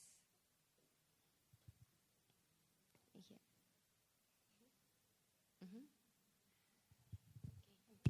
Mm-hmm. Bună ziua! Sunt Timofei Olga, punct național de contact pentru accesul la finanțare de risc în programul Orizont 2020. Deci am pus pe practic la fiecare câte o informație despre programele care sunt în Orizont 2020 pentru tineri antreprenori și nu doar. Bună ziua încă o dată! Și La linii generale voi încerca să prezint programul Orizont 2020. Este practic cel mai amplu program de cercetare și inovare care a fost derulat vreodată în Uniunea Europeană. Acest program, în cadrul acestui program este disponibilă finanțare de peste 80 de miliarde euro, care, pe lângă acele investiții private pe care acesta le va atrage pe parcurs. Se promit atragerea, deschiderea, deci noi inovații capitale, premiere mondiale, descoperiri, care pe parcurs urmează a fi aduse din laboratoarele cercetătorilor pe piață și dezvoltate în beneficiul societății. Deci, programul Orizont 2020 se bucură de o susținere sporită din partea politicienilor europeni și Parlamentului European, deoarece aceștia consideră că au ajuns la concluzia că investiția în cercetare, în știință, reprezintă unica cale pentru creștere economică inteligentă. Deci, Orizontul 2020 îmbină cercetarea și inovarea, punând accentul pe excelența științifică, pe poziția de lider în sectorul industrial și diverse provocări societale importante pentru bunăstarea populației din Uniunea Europeană și nu doar. În Republica Moldova, Republica Moldova a devenit membru asociat a programului Orizont 2020 din anul 2014. Statele din parteneriatul este că asociate la Orizont 2020 sunt, pe lângă Moldova, Georgia, Ucraina și Armenia. Deci acesta devine primul program comunitar la care se asociază țara noastră, iar pentru Republica Moldova această asociere înseamnă un pas important în ulterioara integrare în comunitatea europeană, nu doar în plan antreprenorial, dar și pentru comunitatea științifică din țară. Principalii piloni ai programului Orizont 2020 sunt excelența în știință, industria competitivă și provocările societale. Deci dacă cu excelența științifică e clar, industriile competitive se presupune susținerea tehnologiilor cu impact major asupra activității umane, deci nanotehnologiilor, materialele, biotehnologiile, diferite activități în spațiu și susținerea antreprenorilor în facilitarea accesului acestora la finanțare de risc și investiții în inovații. Deci, provocările societale au fost definite 7 provocări societale de importanță majoră pentru Uniunea Europeană. Acestea sunt sănătatea, securitatea alimentară, eficiența energetică, etc. Și încerc să fiu mai succintă. Accesul la finanțare de risc. Deci este primul instrument la care mă voi opri astăzi. Se adresează în special instituțiilor financiare care oferă credite întreprinderilor mici și mijlocii și nu doar, dar și întreprinderilor mici și mijlocii nemijlocit care au nevoie de finanțare pentru a-și acoperi riscurile în afacerile sale care presupun anumite inovații, cercetări și inovații. Principalele instituții financiare prin care este implementat acest program sunt Banca Europeană de Investiții și Fondul European de Investiții. Și beneficiarii acestui proiect, deci am zis, sunt întreprinderile care investesc în producerea și dezvoltarea de produse, procese sau servicii inovatoare. Deci nu este vorba despre ceva nou, deci cum ne-a povestit Angelica, pe care vrem noi singuri să implementăm. Dar este ceva nou pentru toată Uniunea Europeană, deci pentru tot spațiul nostru.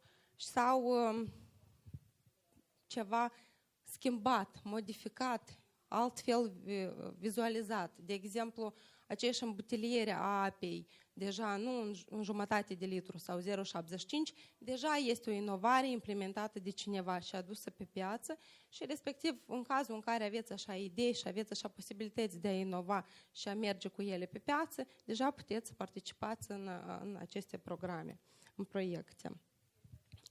Innofin este un instrument financiar, este o denumire a instrumentului financiar cu care Orizont 2020 implementează facilitarea accesului la risc. Sunt diverse instrumente cu diverse tematici prestabilite anterior și respectiv sunt două tipuri de finanțare, care vine direct de la Banca Europeană de Investiții și Fondul European de Investiții sau fie prin intermediari financiari. Instrumentul care presupune accesul la finanțare de risc prin instituțiile financiare din țară, diferite credite și împrumuturi întreprinderilor mici și mijlocii inovatoare. Banca Europeană de Investiții, pentru facilitarea căutării posibilităților de acces la finanțare de risc, a lansat o platformă specială care este foarte simplă și vă recomand în cazul în care aveți idee de a încerca să obțineți aceste facilitări, să parcurgeți aceste etape. Pe site-ul Băncii Europene, helpyouinnovate.org. Deci sunt 6 etape. Prima etapă foarte simplă, alegeți deci cât de mare este întreprinderea dumneavoastră, câți angajați full-time lucrează în întreprindere, care este volumul finanțării dorite, împrumutului pe care îl contractați, după care va trebui să răspundeți la niște întrebări prin care Comisia Europeană să se asigure că vă încadrați în limitele unei întreprinderi inovatoare. Deci, încă o dată, se pune accent mare pe inovație. Trebuie să propuneți un produs, un serviciu, o tehnologie total nouă, inovațională sau cel puțin schimbată.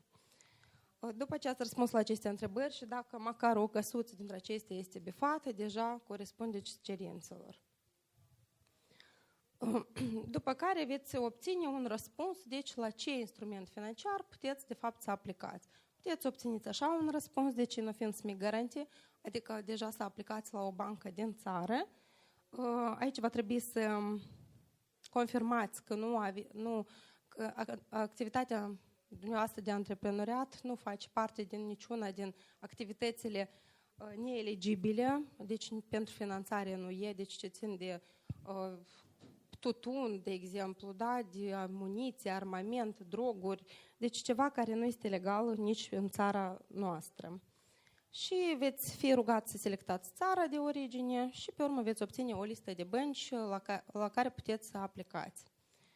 Deci pentru Republica Moldova sunt 3 bănci, este banca care au încheiat deja acordul cu Banca Europeană de Investiții, acestea sunt Banca Comercială Mobias Banco, Banca Comercială Română și Procreditul. Pe site-ul acestei bănci, la fel, este toată informația necesară și puteți să vă apropiați direct la ei, încercați la mai multe bănci, să vedeți care sunt condițiile de oferire acestor credite. O alt răspuns, puteți desigur să obțineți și alt instrument financiar, că ele sunt multe, la care puteți să aplicați. În cazul celui de pe ecran, veți fi rugați să mai completați un formular unde să indicați niște informații mai ample despre întreprinderea dumneavoastră, deci care este scopul creditului, împrumutului, sub ce formă și așa mai departe. După care veți obține o scrisoare pe mail cu răspuns și veți fi nevoit fie să duceți niște tratative directe cu Fondul European de Investiții, fie deja totuși să apelați la o bancă, în funcție deja de ce vor hotărâ la Comisia Europeană. Deci, principalele criterii de selecție sunt excelența, sunt impactul și calitatea și eficiența în implementare. Mai multe informații găsiți și pe Banca Europeană de Investiții și pe Participant Portal, deci programul Orizont 2020. Eu sunt, deci, contactele mele, în cazul în care aveți nevoie, noi suntem aici în țară, suntem la dispoziție pentru orice întrebări. Și mai trec și la următorul instrument, Orizont 2020 pentru întreprinderi, mici și mijlocii. Sunt niște oportunități de finanțare la diferite etape de dezvoltare a afacerii, deci începând cu inițierea, ideea afacerii, continuând cu dezvoltarea acesteia și lansarea ei pe piață. Deci, principalele obiective a instrumentului IMM-urilor să asigure o finanțare pentru etapele incipiente de dezvoltare a întreprinderilor, să stimuleze inovativitatea și competitivitatea pe plan internațional. Deci, cuvântul internațional aici nu stă de formă, deci trebuie să ieșiți cu ideea peste hotarele țării, să fie interesantă și dincolo de țara noastră, să ieșiți pe piețele internaționale. Deci, principalii participanți eligibili sunt întreprinderile mici și mijlocii din statele membre sau cele asociate la programul Orizont 2020, dintre care facem parte și noi, care au o ambiție comercială clară și un potențial înalt de creștere și industrializare. Și, desigur, care corespund definiția companiilor și se încadrează fie în companie micro, mică sau medie, după cum vedeți pe ecran. Participanții eligibili pot obține niște granturi pentru companie în cazul în care dezvoltă niște idei, produse și servicii inovatoare. Deci ele trebuie să fie inovaționale pentru întreg spațiul european, deci total noi sau substanțial îmbunătățite.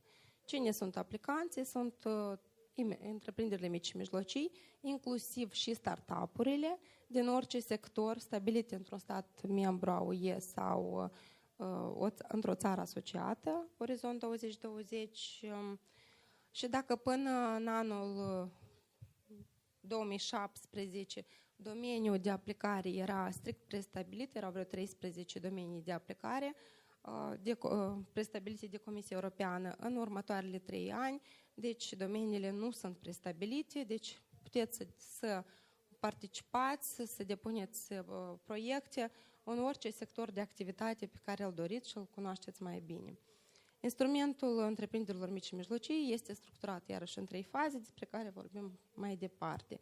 Pentru o evaluare, o autoevaluare a întreprinderii dumneavoastră și a posibilităților de a participa la obținerea acestor finanțări, este suficientă informație pe portalul Uniunii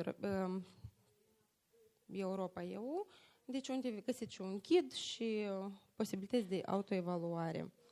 Principale faze a instrumentului pentru întreprinderi sunt, deci la faza întâia, avem granturi pentru elaborarea studiului de fezabilitate, deci care presupune până la 50.000 de euro pentru un proiect care acoperă, acesta trebuie să acopere 70% din costurile total a proiectului. Deci și faza a doua, trebuie să înțelegeți aici că această fază se termină cu un business plan. Deci pentru elaborarea unui business plan, pentru dezvoltarea afacerii și elaborarea acestui business plan cu care deja mergeți la faza a doua. În cazul în care deja aveți un business plan, puteți aplica direct la faza a doua, nu este obligatoriu să participați și în faza întâia. În faza a doua deja sunt granturi pentru inovare și activități demonstrative. Suma pentru proiect variază dintre 500.000 de euro și 2,5 milioane euro, care la fel trebuie să acopere 70% din totalul bugetului a proiectului. Aplicanții, ce este nou în următorii ani, deci s-a introdus interviuri pentru aplicanți. Deci cei care vor obține peste 13 puncte la evaluare vor trebui să meargă la Bruxelles și să-și prezinte proiectul sine stătător. Ce ține de interviuri? Deci toate interviurile au loc la Bruxelles, aplicanții acoperă total costurilor a participării la aceste interviuri, Toate interviurile sunt efectuate într-o anumită săptămână, deci prestabilit anterior, deja este și orarul săptămânilor respective. La interviuri participă maximum 3 reprezentanți ai întreprinderii și participarea la aceste interviuri a persoanelor terțe este strict interzisă, deci nu se recomandă. Solicitanții pentru acest interviu trebuie să pregătească o prezentare și să o remită în avans, deci documentul respectiv nu trebuie să depășească undeva 10 pagini. La fel, în faza 1 și faza a 2 avem servicii gratuite de mentorat, deci în scopul de a susține și de a spori capacitatea de inovare a firmei, de a o alinia la proiectul, la nevoile strategice ale afacerii. Deci se oferă în prima fază 3 zile de mentorat și într-a doua fază până la 12 zile de mentorat. Faza a 3-a nu presupune anumite fonduri și finanțări, dar oferă accesul la o gamă variată de servicii de suport și acces facilitat la finanțare de risc. Pentru a susține, deci, exploatarea comercială a inovației, acestea sunt diferite traininguri, instruiri, ajutor la stabilirea contactelor, colaborarea cu alte IMM-uri și alte companii mari, deci care vin în ajutor, niște servicii care vin în ajutor în accesarea piețelor internaționale. Despre asta deja am vorbit. Apelurile deschise în anul 2018-2020, deci le aveți și în flyerele pe care le-am diseminat. Sunt câte 4 deadline-uri în fiecare an. Puteți să reușiți deja, dacă începeți de azi să vă gândiți la o idee, puteți să reușiți să aplicați până în 8 februarie 2018. Se aplică direct pe portalul Uniunii Europene, deci deschideți portalul, bifați Innovation in Smith și găsiți colurile respective, după care completați toate formulările, deci scopul acțiunii, impactul, eligibilitate, evaluare, deci trebuie să completați un șir de formulare foarte atent. Toată informația necesară o aveți pe portal, deci și ghidul de aplicare online și diverse răspunsuri la întrebări. Deci cine din țară, de la noi, are nevoie de ajutor suplimentar, deci pentru pregătirea și depunerea unei aplicații, contactați desigur că rețeaua de puncte naționale de contact. Puteți accesați pagina h2020.md, este în Republica Moldova. Deci, ce este încă important este că doar întreprinderile mici și mijlocii care au participat în fazele următoare, deci 1 și 2, pot aplica la faza a 3-a. Așa. Colegii mei care răspund pentru instrumentul IMM-uri inovaționale, deci pentru în Orizont 2020 sunt Diana Grozavu și Vitalie Moraru, care din păcate astăzi nu sunt în țară, dar cred că vă vor fi utili în cazul în care vă apar întrebări suplimentare și veți avea nevoie de ajutor. Și adresele utile. Cam atâta am avut să vă spun. Mulțumesc. Întrebări ceva, poate? Mersi mult. For you, are there business like companies from Moldova that applied for these grants? Can I speak in Romanian? It's okay? Da, am avut mai multe persoane. Eu nu prea cunosc foarte bine situația, deci pentru că mai mult sunt pe acces la finanțare de risc, dar din câte știu eu situația la moment, da, sunt companii care au reușit, au obținut finanțare, nu sunt așa de multe. Să sperăm că în următorii ani vor apărea mai mulți, mai ales că s-a mai facilitat accesul la ele. Asta e ce am avut de spus.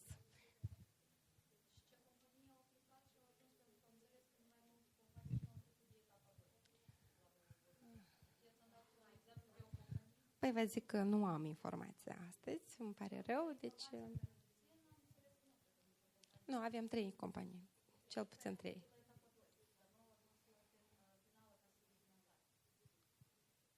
N-am să vă contrazic. Îmi pare rău că colegii mei nu sunt în țară astăzi. Da. Este un microfon pentru domnul? Если можно, я на русском задам вопрос. Компании с левого берега Днестра тоже могут участвовать в этой программе «Горизонт 2020»?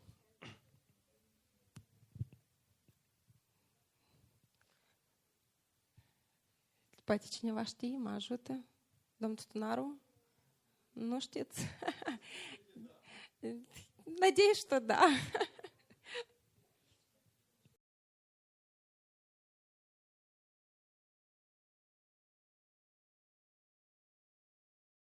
Well, good afternoon again.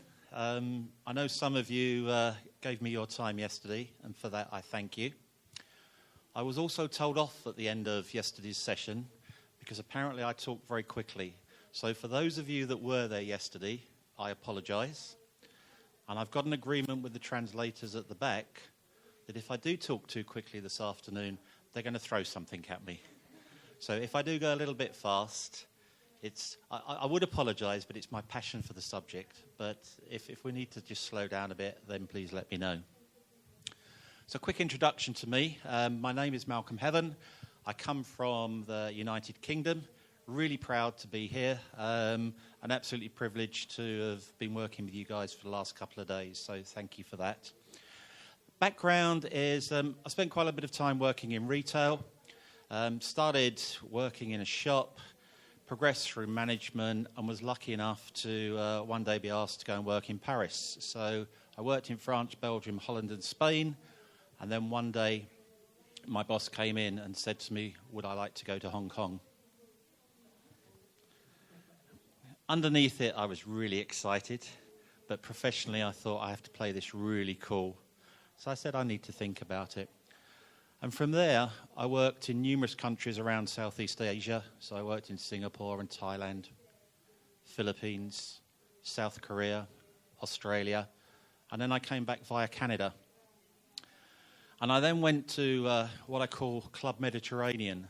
So it was in the summer, and I was asked to go and work in Malta and Gibraltar and Cyprus and all those places that we like to go on holiday. And that was pretty cool. And then I went to India and worked in India. And then I went to the United States. And I finally found myself about 12, 13 years later back in the UK. I was then given a challenge. And that was the challenge that I was given, which was basically, my company said to me, so, okay, Malcolm, if you take all of your skills, all of your experiences, and all of your learnings, and you can use them for the benefit of other people, what would you do? And it's not every day you get a challenge like that. And I'd been very used to a particular way of working. So my last job I'd done for 8 years. I was very much in my comfort zone. I probably wasn't challenging myself as much as I could. And I said, yes, I'll do it. And I had no idea what I was actually saying yes to. So I woke up on the first morning and I went to my diary, and my diary was completely empty. And I'd been used to having a diary that was booked 6 months in advance. I knew every day, every hour, every minute that there was something in there. And I suddenly looked at this diary and I thought, I don't know where to go, what to do, who to meet, or what to say. And at that point, I got a little bit scared. So what I'm going to do is this afternoon just talk a little bit about that journey and how it probably changed my whole approach to business, some of the successes and some of the things I've learnt. So I started on the slide there, and I've just put some examples of the things that I thought, well, maybe this is the sort of thing I could do. So do I invest my time with young people? Do I invest it with small businesses? But actually, I sat there and thought, well, before I decide what it is that I think I should do, maybe I should go out there and ask people. So I started working on a secondment basis for an organisation called Business in the Community. And this morning, the first session I went to was one talking about entrepreneurship in conflict zones. And the reason I went to that is business in the community was actually set up around about 25 years ago after there had been some major riots in London. So conflict-wise, clearly not as bad or as serious as some of the things you guys have experienced, but very much on the back of communities that had been broken. And the good thing was that the guy down the bottom there is the future King of England, a guy called Prince Charles, who gets a lot of stick for what people think as his sort of way out thinking. But actually 25 years ago, he was well ahead of his time, and he said, let's try and work together to build communities. And at the time, people sort of looked at him and said, and he's going to be king? But now, everybody is out there really taking his words and doing it. So that's a little bit about business in the community. And what happened was that he basically said, and of course, when you're the future king and you go to business and say, I'd quite like you to do this, there's very few businesses that say no. So he had some good leverage. And what he did is he pulled together some really large businesses. So some familiar names there. Some of them are very much UK national companies. But you've got Unilever, you've got Coca-Cola, you've got Heineken, you've got Nestle. And all of these organisations came together and said, we will help. If I'm honest with you, they probably were in the same position that I was. They didn't really know what it was they were going to do. But when the future king says, can you help? You just say yes. So what I want to do now is to show you a quick video. It takes about 1 minute 30. I'll just play that through and then we'll come back to the slides. Okay. I think in some ways that's quite a simple message. And I talked yesterday afternoon about keeping things simple. So the concept is that if our people are developing and they're growing, then actually the community that they live and they work and they shop in will also develop and grow. And if those communities develop and grow, then it means that the towns in which those communities are situated also develop and grow. So you've got this virtual circle, which sounds very simple. But of course, you then start looking about some of the issues. So how do you stimulate your local economy to get jobs? What's the impact of unemployment, and particularly youth unemployment, which is can be quite an issue in certain communities in the UK? The skill shortage. Businesses kept telling me that the schools and the colleges weren't actually creating young individuals that had got the skills that they needed for their business. And the schools and colleges were telling me that business wasn't giving the young people the opportunity. What we do know is that if our workforce is happier, they tend to work harder and more efficiently. So linked in with that is also the whole sort of personal well-being, and whether that is mental health or physical health. And against this background, we've also got resources which are in certain areas decreasing quickly and probably faster than we can replace them. So when you think about a community, although that is actually very, very simple, when you get underneath the community and look at all the issues, communities are massive. There's lots of people, there's lots of businesses, there's lots of challenges. And I think that the background to businesses working with the communities in the UK was very much about, well, we just make a donation. So we talked about sort of CSR. And most companies had a CSR. So CSR is corporate social responsibility. And the idea was, well, okay, they might be doing a little bit of fundraising, so we'll give them €100 and let's hope things go well. Or there's a business over here that maybe need a bit of help, so we'll give him €200. And the concept was very much about, well, let's just give them a payment, and then we can tick the box to say that we've done our bit for the community, and we can sleep at night and everything's great. Right? The reality was that didn't make much difference. So I was working for Marks & Spencer's at the time, and Marks & Spencer's is an organisation that is got a very unique relationship with its customer base. And it's based on trust. And it's built over a number of years. And the expectation that the customer has and what that trust means is ridiculously high. So the customer was actually saying to Marks and Spencer's, if you want us to continue shopping with you, if you want to live the values that we expect you to do, you need to do something very differently. So if you look at the slide and the boxes going up, way back in sort of 1990, it was a bit of investment, and we went into the CSR. And then somebody came up with this concept of Plan A. And Plan A was called Plan A because it's about the planet. And the reason it's called Plan A is because when it comes to the planet, there isn't a Plan B. We haven't got a choice. Until they develop a rocket that will take us off to Mars or we can live underwater, there's only one way forward. And so they put in place a sustainable program. And the idea was that if they were going to make this work, then everybody had to live, breathe, and act every single day. And to give you an idea of the size of the business, so Marks & Spencer's has probably around 500 food shops, about 400 clothing shops. As it says up there, 34 million customers a week. I know it's got on there 85,000 employees. It's probably nearer 90,000 if you look at everybody else. But the supply base on the left-hand side, 3,000 factories and 2 million workers, all of those people are dependent on Marks & Spencer's being successful and their shops being successful. So it's a huge organisation. And to actually make this work, whatever this is, you have to embed it.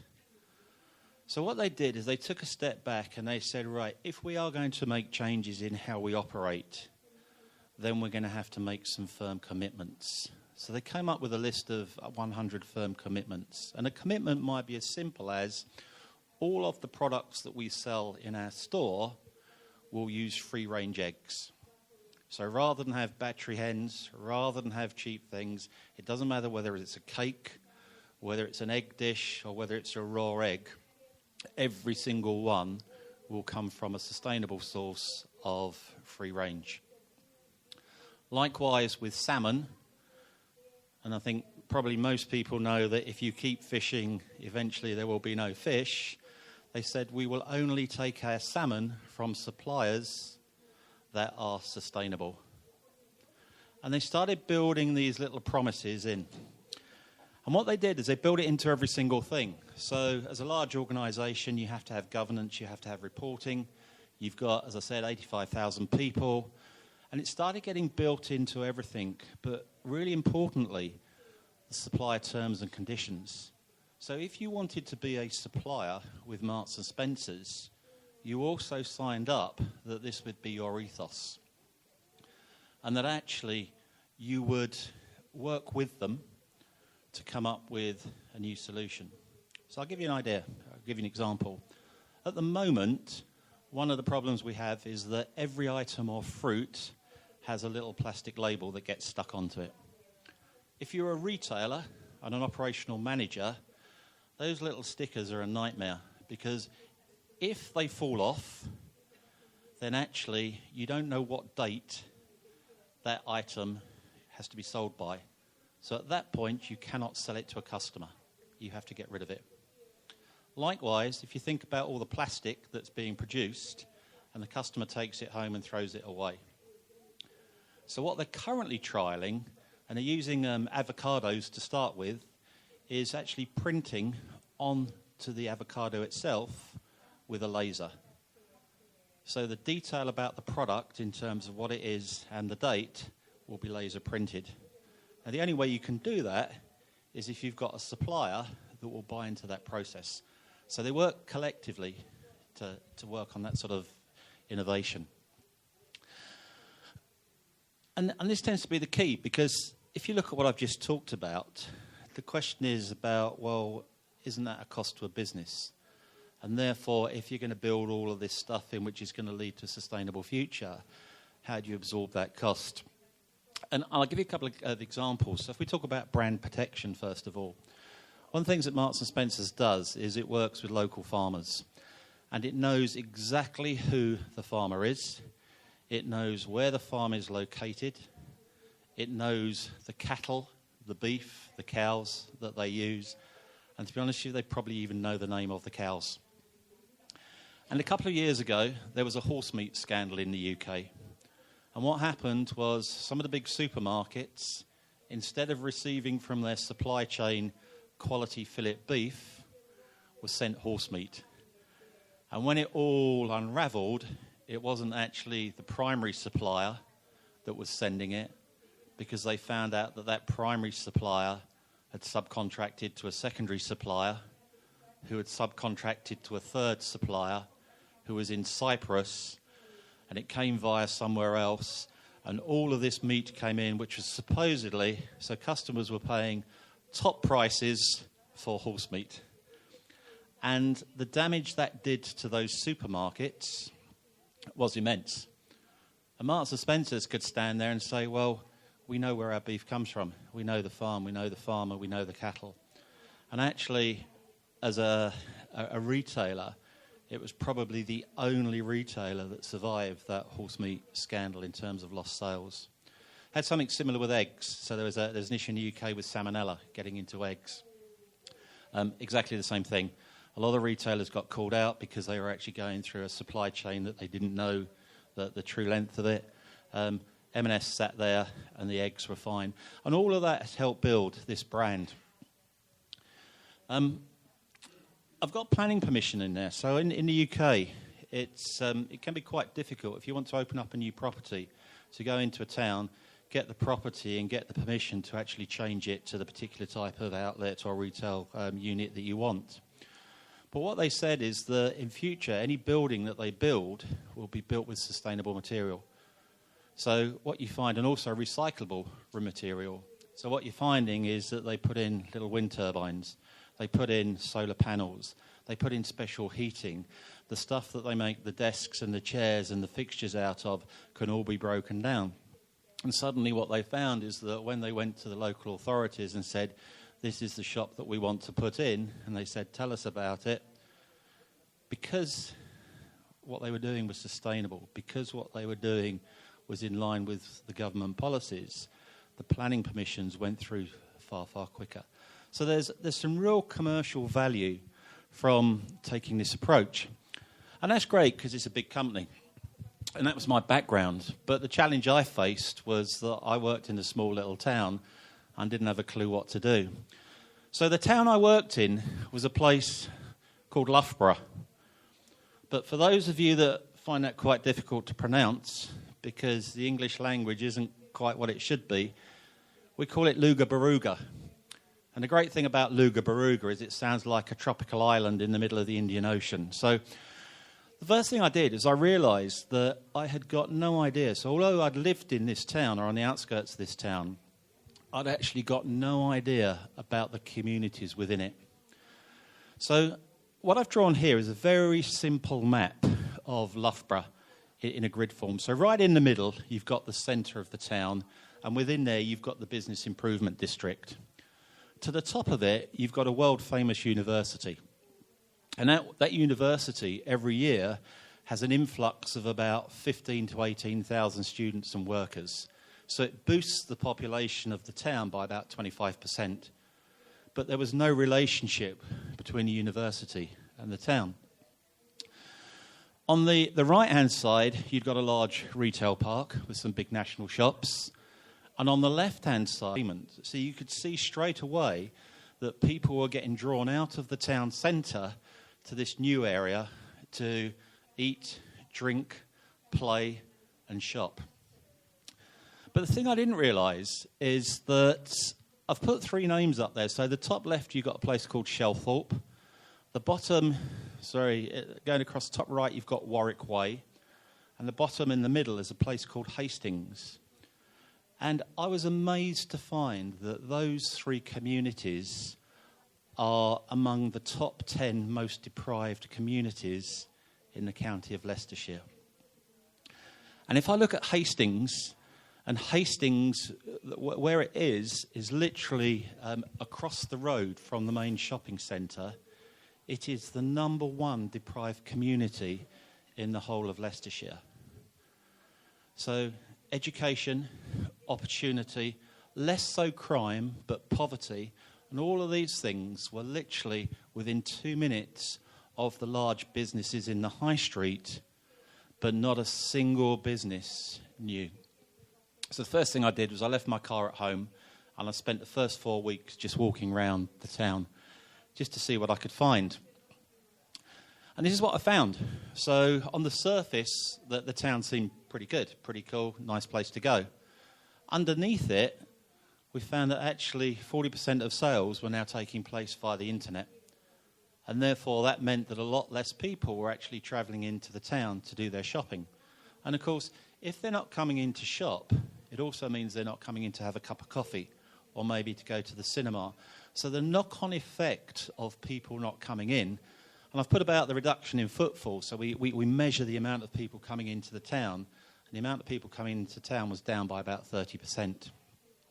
The number of empty units, so I'm talking about retail units that had closed, there was something like 67 retail units that had closed in the last 2 years.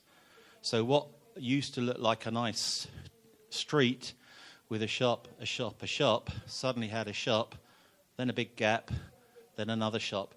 And what you also found is that as these properties started to empty, the landlords started to forget about them. So not only were they empty, but they also started to deteriorate both on the outside and the inside. And that meant that it wasn't a particularly nice thing to look at, which then meant that people said, it's not a particularly nice place to go. So suddenly, again, you get this little cycle going round of people not wanting to go in. And the collaboration one fascinated me because the town was a mixture of very large businesses and small independents. And there were two sort of structures put in place. So there was a Chamber of Commerce, and all of the small businesses were part of the Chamber of Commerce. And then there was a large, what they call a business improvement district, and all of the large nationals were part of that.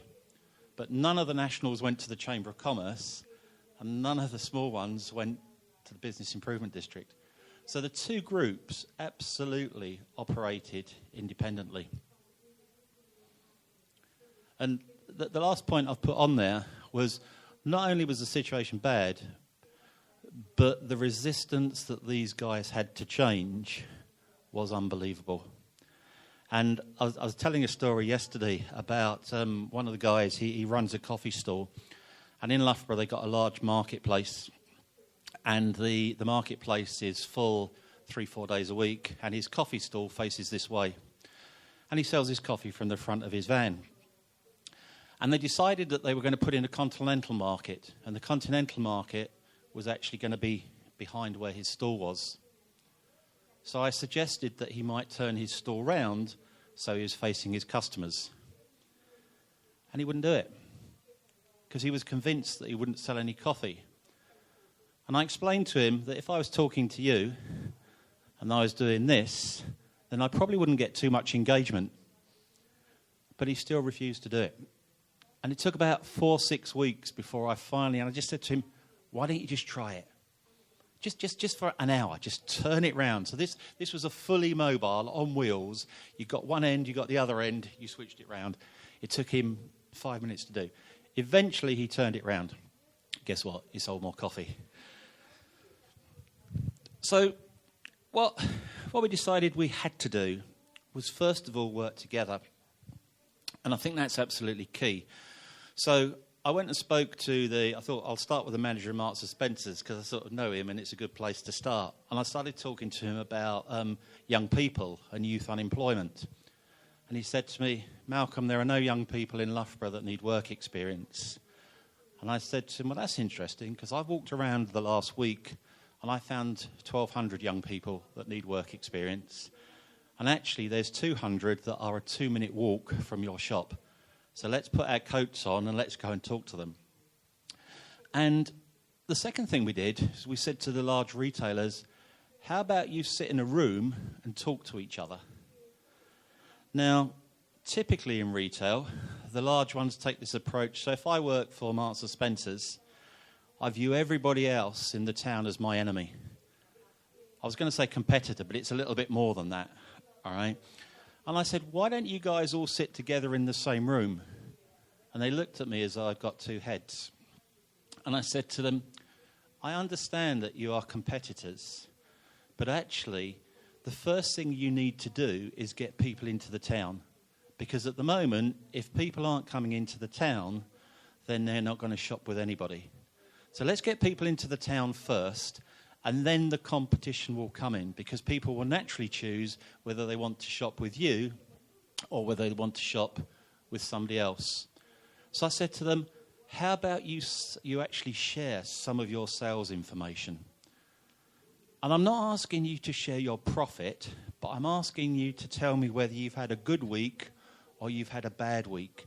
Because if we know that all the retailers are having a bad week and the cafes are having a bad week and the services in the town are having a bad week, then we need to do something to understand why that is and what we're doing.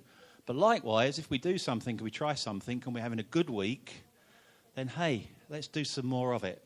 Right? It probably took me about 3 months before I could even get them in the room together, and another 3 months where they started talking.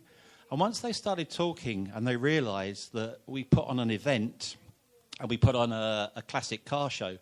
So we went out to all the guys that got these classic cars and we said, why don't you come into town, show your cars off? They were really pleased to do it. So they came in. The footfall on that day, there were 10,000 more people coming to the town to see the car show.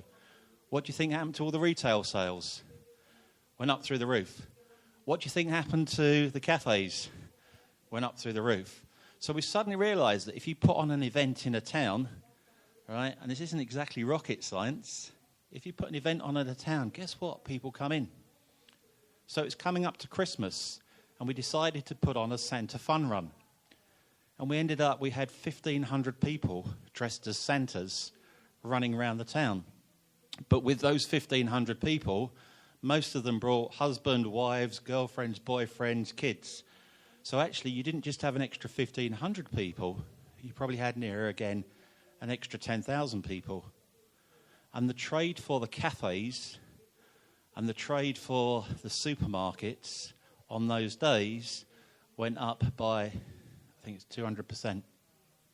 And what was interesting was that the days afterwards, the sales didn't go down because suddenly people would, hey, this is quite a good place to go. And that Santa Fun Run is now run every year. The last point, I think, is really important. And one of the things I've picked out this conference, there's an awful lot of success stories in this room, things that you guys have achieved. But I just wonder how public they are sometimes. And are you really shouting? Because good entrepreneurs tend to just get on with stuff. They tend not to make a lot of noise about what they're doing. But one of the things we found is that the more you share the stories, the more you celebrate your success, the better things will be. And linked in with that, we started to change business thinking and getting the businesses to really think about how they operate within the community. So I've got a couple of examples up here. The first one is a young lady who does web design. And she now has changed her business model. So for 4.5 days a week, she works for herself and she earns money for herself. For the other half day, she will do graphic design, web design for somebody in the community. So it might be a charity, it might be a small entrepreneur, it might be a school, it might be a community group, but somebody who probably could not afford normally to employ a full-time professional web designer. So what's in it for her? Well, first of all, she's created a fabulous network and has done work with people that she probably never would have been exposed to. So her portfolio has actually grown. Secondly, with that growing of the portfolio, she's extended out into different sectors as well.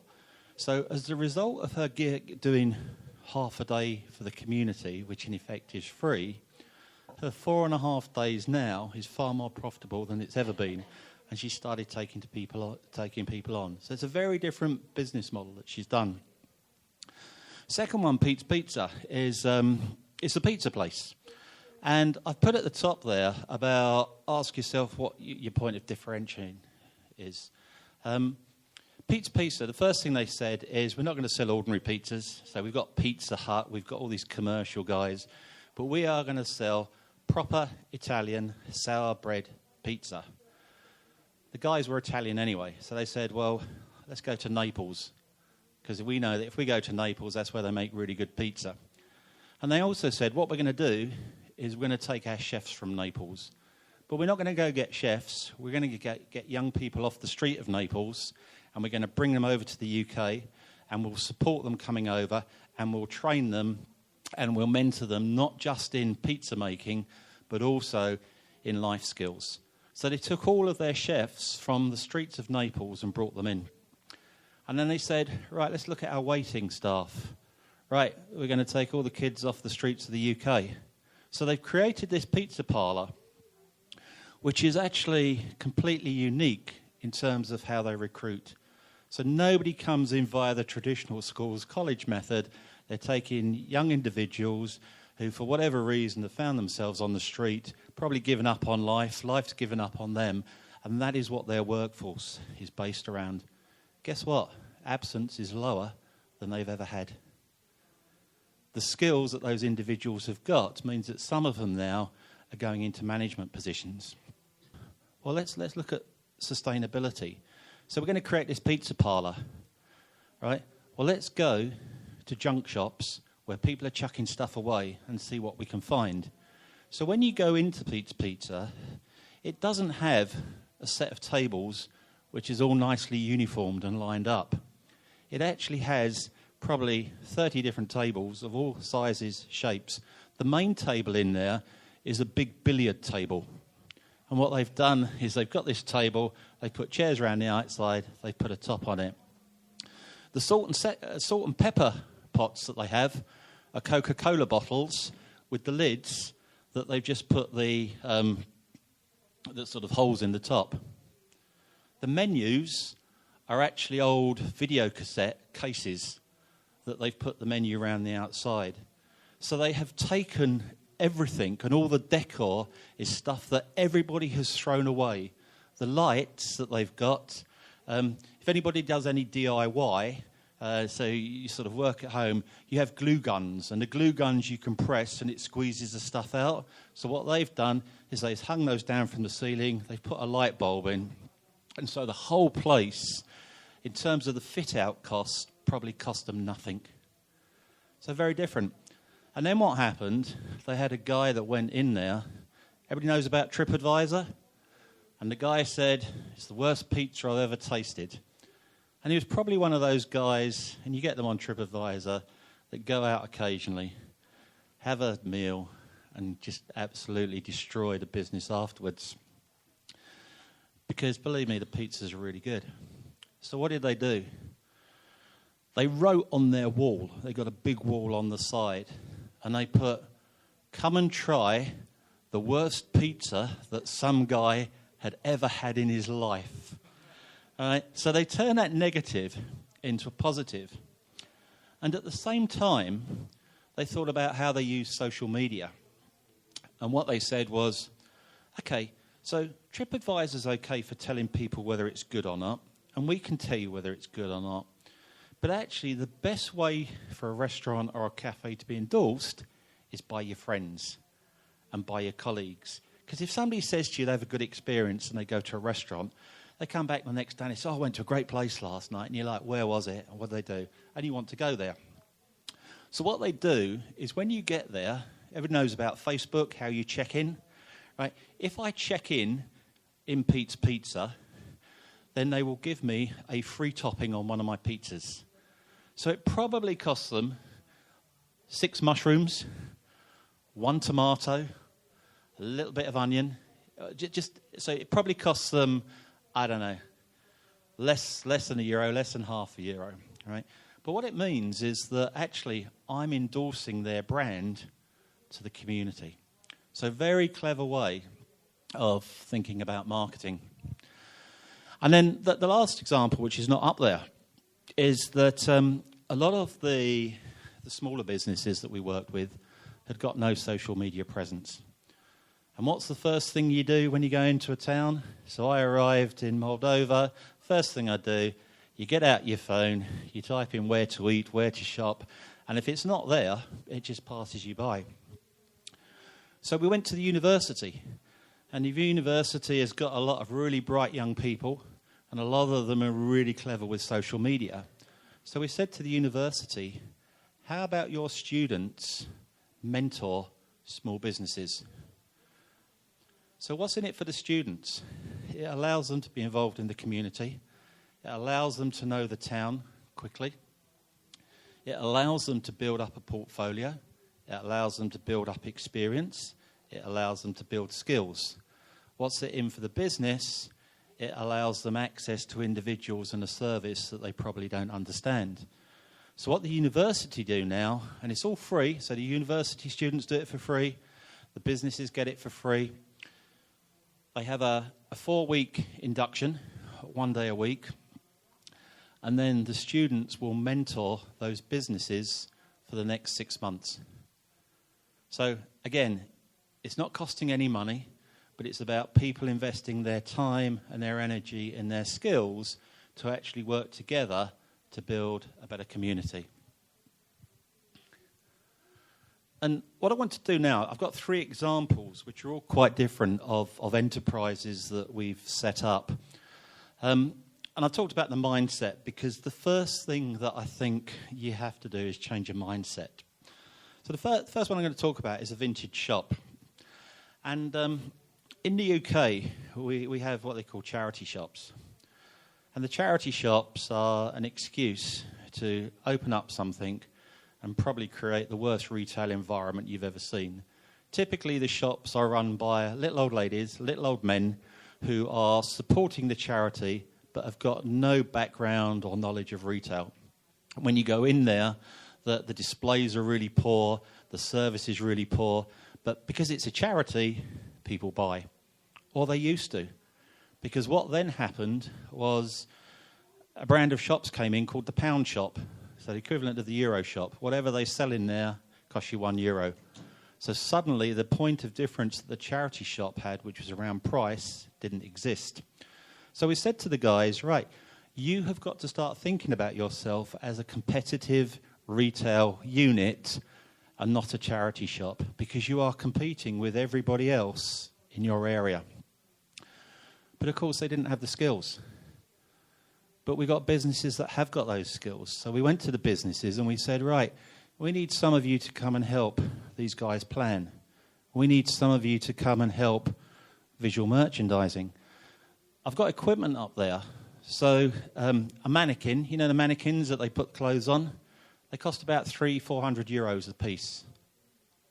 There is no way that a small business, small entrepreneur is going to buy 4-5 of those for a shop. They just can't afford to.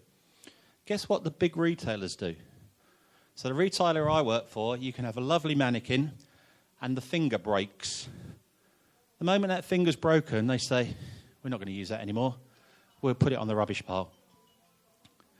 At the end of every season, because the mannequins or the displays don't match next year's trends, guess what they do with everything? They put it on the rubbish pile. So I know a shop in the middle of England. It's got 3 floors. First floor is food. Second floor is clothing. And the third floor is the biggest Aladdin's cave of rubbish you've ever seen. But actually, one man's rubbish is another man's treasure. So we went into these places and we said to the retailers, give us what you don't want. Give us what you're going to throw away, because there are people out there that can use it. Now, very funny story. I went and picked up one of these mannequins. And the normal mannequins, they split in the middle. So you can take the top off and you can take the bottom off. And you can actually just put them in your car and away you go. So I picked up this mannequin. And unfortunately, the mannequin was about 5'6" tall, but didn't break in the middle. So the only thing I could do was put it in the front seat of my car. Right? But it was a female mannequin. And, of course, they're painted flesh colour as though they're naked. So I've got in my car this lady who's lying down across the front seat. And it was a nice, warm, sunny day. And there was big traffic jam through the town. So I'm driving through the town. And everybody's looking, and it looked as though I just got this naked lady that was sitting in the front of my car, right? I got some very funny looks and some very funny comments. But that mannequin went to one of these charities, and they made good use of it. The customer service, that's another interesting one, because I know some of you have talked about you're working with young people. Most large organisations that are customer-focused will have customer training.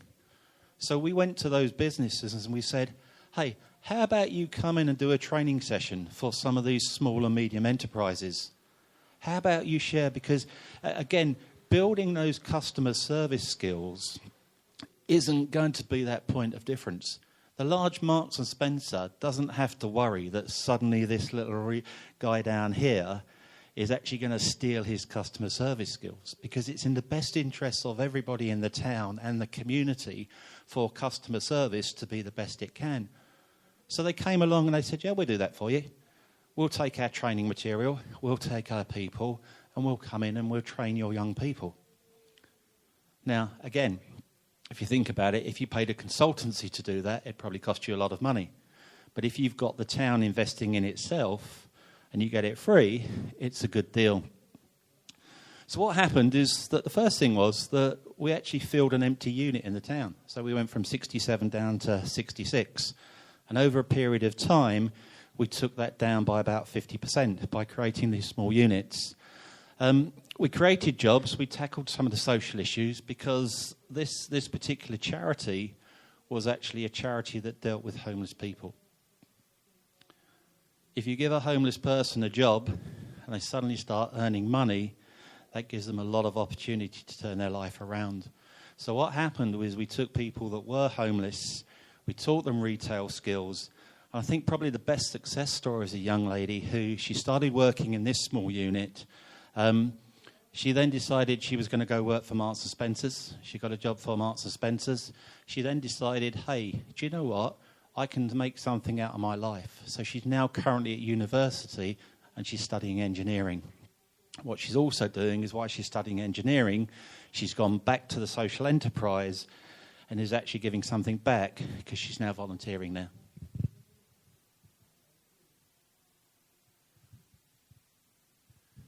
Okay, my second example is about youth unemployment or employment. And I go back to sort of where I started. So businesses were telling me that young people didn't have the skills.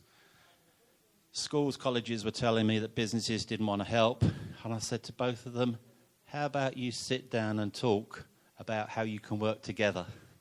Again, nothing clever about that, but just something to facilitate. So we put in place the concept of a talent pipeline. And the idea of this is that if the schools and the colleges and the community are churning out people with the skills, then it means that your businesses are actually in a much better place. But they need to recognise that. So I went to one business. It's sort of a light industry, and they make these big polythene pipes, which they use in roads and housing. So one of their pipes is probably at least as tall as this, and you can stand in it. How people buy food and use food in the UK has changed quite dramatically over the last 20 years. And the UK is not alone. So if you look at some of our countries, the largest wasters of food in the world, believe it or not, are Saudi Arabia. America sits pretty high up there. The UK is pretty high up there. And to give you an idea of numbers, every day in the UK, 6 million potatoes are thrown away. Now that is a ridiculous number, right?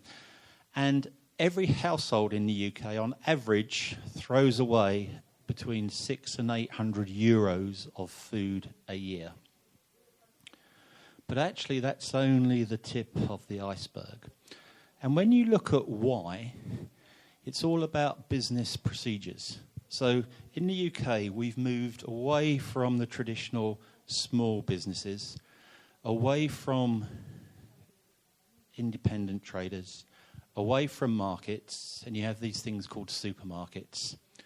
And if you go to a UK supermarket and you want to buy some carrots, they come in a nice pack, and every single one of them is that high and is that round and perfectly matches. And that's great because it all looks very nice. But the problem is, if you're a farmer, and if anybody's ever grown carrots, so I grow carrots, you'll know when they come out the ground, they're all sorts of shapes and sizes and colours. All right? But the supermarkets don't want that. There's a description that's come in now, which is called ugly veg. Right? There is nothing wrong with that veg to eat. All right? But because it doesn't look good in a pack, it gets chucked away. So the amount of food that is wasted from the farm just to the factory is ridiculous. So that's the first problem. The second problem then is about food that goes from the factory through to a shop. So let's take an example, a breakfast cereal. The breakfast cereal, the Olympics are on. They want to attract young kids. So they have this wonderful offer on the back that if you collect so many packets, you're going to get a free ticket or a mug or cup or something. And that's great. But the moment the Olympics finishes, that offer ceases. The product which is still inside the packaging is perfect. Nothing wrong with it. You can still eat it. The packaging, the retailers won't use. So what do? They throw it away, which is pretty ridiculous. Another example, a company I work for, they sell big joints of beef. They had 30,000 joints of beef that were labelled incorrectly. And these joints of beef retailed between about 15 and 20 euros, top quality beef. Because the label was wrong that was on them, legislation in the UK says you cannot sell those to the customer. So the instruction came out to destroy them. Crazy. Some managers that I know, my wife's a manager of a store, they sat there and they said, this is outrageous, we're not going to do this, it's ethically wrong. So what they did is that they sold the beef to their staff. They knew they couldn't sell to the customer. They charged €5 a time, and they actually gave the money to charity. Now, they could have been sacked or disciplined for doing that, which just shows how crazy the scenario is. So what we wanted to do was to get people to think about food waste. And rather than think of it as food waste, think of it as being food that was in the wrong place at the wrong time. And therefore, if you can put an intervention in place which says, I can move that food to somewhere else and retail it in a different way, you can save them food. So there's a shop set up, and it's a shop called the Community Shop. And what it does is it collects that potential food waste from the large retailers, and it pulls it together. So you actually have 5 different brands that would never be seen in the same shop actually sitting on a shelf in this small little unit. And what they then did is they said, right, we're going to open up this food because it was going to be thrown away anyway. We're going to make it available to our customers at 1/3 of the price. So you'll only pay 30%. But this is the deal. The customers have to be members. And if you are a member, you have to meet certain social criteria. So food poverty, hardship.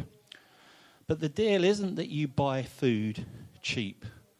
The deal is that if you have access to this food, what they will also do is they give you access upstairs to mentoring, employability, and all those skills that you need to help you get a job and help you get on in life. So the food is being used for social good. And if any of you have been to food banks and seen how food banks operate, one of the issues with food banks is that food banks actually create a dependency. And quite often the people that use food banks, it's great. I've seen somebody go to a food bank, they get 2 bags of food, they walk down the road, they look inside, if they see some vegetables that they don't know what they are, they don't know how to cook them, and even though they're hungry, they throw them away. And I understand that. So what the community shop also does is that they have a chef. And the chef actually spends half of his time in the kitchen, but half of his time down on the sales floor. And as the customers come in, he says, hey, guess what? We've got some chicken over here, and we got some mushrooms, and we got some rice. And if you buy those today and you come upstairs, I'm going to show you how you can turn that into a really nutritious meal for your family. So there's a whole education that's going on around this. It's a great model, but there's still a bit that's missing in all of that. And the bit that's missing is how do you capture the food that the store wastes at the end of the year? And we come up with a technology solution. So what happens now is the shops, and there's a site called neighbourly.com, which I'd encourage you to have a look at. And what happens is that the shops actually tell charities that they've got food waste that particular evening. So they'll say, right, we've got some bread and we've got some potatoes.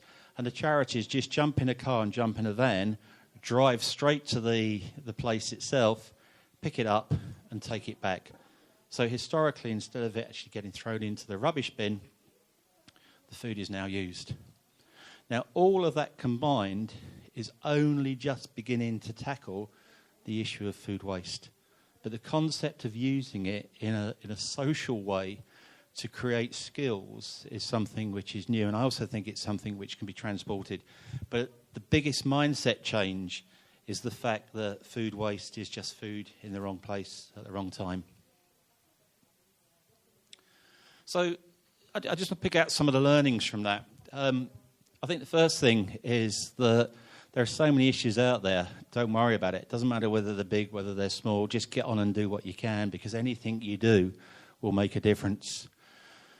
I think it's really important that you're constantly reviewing some of your processes to make sure that actually you've got that good housekeeping in place. Because if you're going to be running a business and you start to employ people, then the housekeeping that sits alongside it, but also really recognising what your point of difference is and what the standout areas are.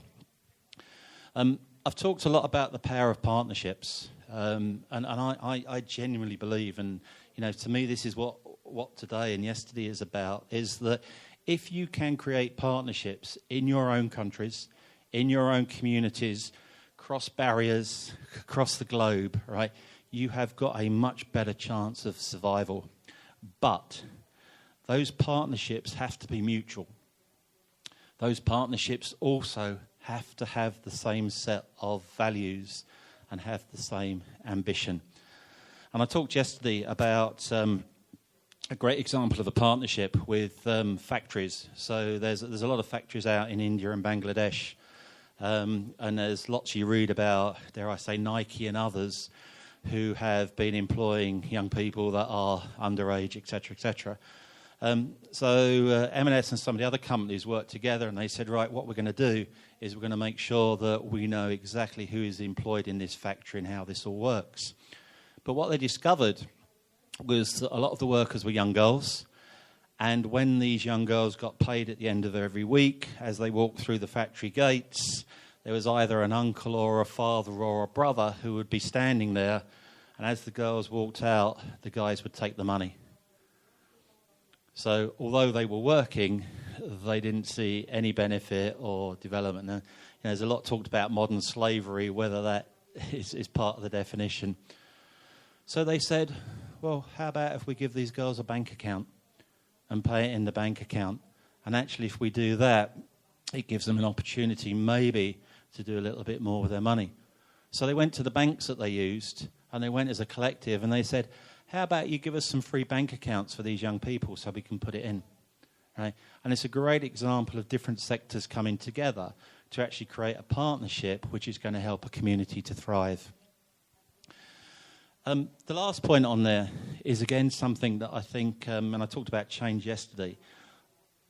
Sometimes you look at something, and the first time I looked at Loughborough, it just seemed so big I didn't know where to start. And I think as individuals, we're very good at overthinking stuff. And you can scare yourself away from doing something because it just looks so big. And my advice to any of you is just look at where you can make a difference. So we set up a Twitter account, and the hashtag we used was making a difference. Right? And actually, yeah, there might be 10,000 young people that are out of a job, but if you help one of them, then you're making a difference. Right? And there's a story which you might have heard, and I really just sort of want to go through this story and then just go on a bit about sustainability. But there's a guy, and he's walking along the beach. And he's walking along the beach, and there's been a big storm the night before. And the whole beach is covered with starfish. So all these starfish have been washed up. And, of course, if a starfish is out of water for so long, then it'll dry up and it'll die. And as he walks along, he sees that does create a risk. Easy for me to sit here and say, hey, maybe you should do it a different way. But actually, if you know that is a risk that you might have, then look at your supply chain and see how you can manage that. The bit about sustainable business and the responsible side of it, I think it's really important you build that into your commercial operation. And if you do build it into your commercial operation, it becomes a way of working. It then becomes a best practice. And actually, if you know that your brand is being enhanced by that, why wouldn't you do it? I put at the end about scalability, and I think I started by talking about Marks and Spencer's and, 85,000 employees. The same principles apply, I think, to a small business with one employee. But you need to look at your business model, understand what your values are, look at what you believe in, and see how you can make the whole thing sustainable. And this was the end result. Because it's great for me to stand up here and talk about all this stuff in theory. But in an 18-month period, we actually created near on €1 million worth of social value. And there's a way in the UK that they calculate social value, and it's done, there's a formula that's used by the National Lottery. So when they hand out grants, they want to make sure that actually they're getting value for money. So this number here is not something we've made up. It's using a formula which is tried, tested and agreed.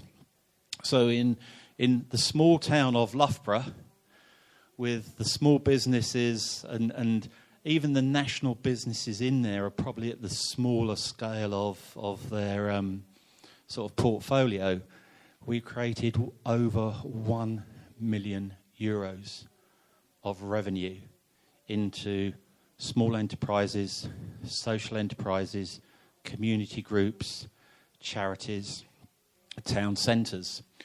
And one of the things we introduced was the concept of volunteering.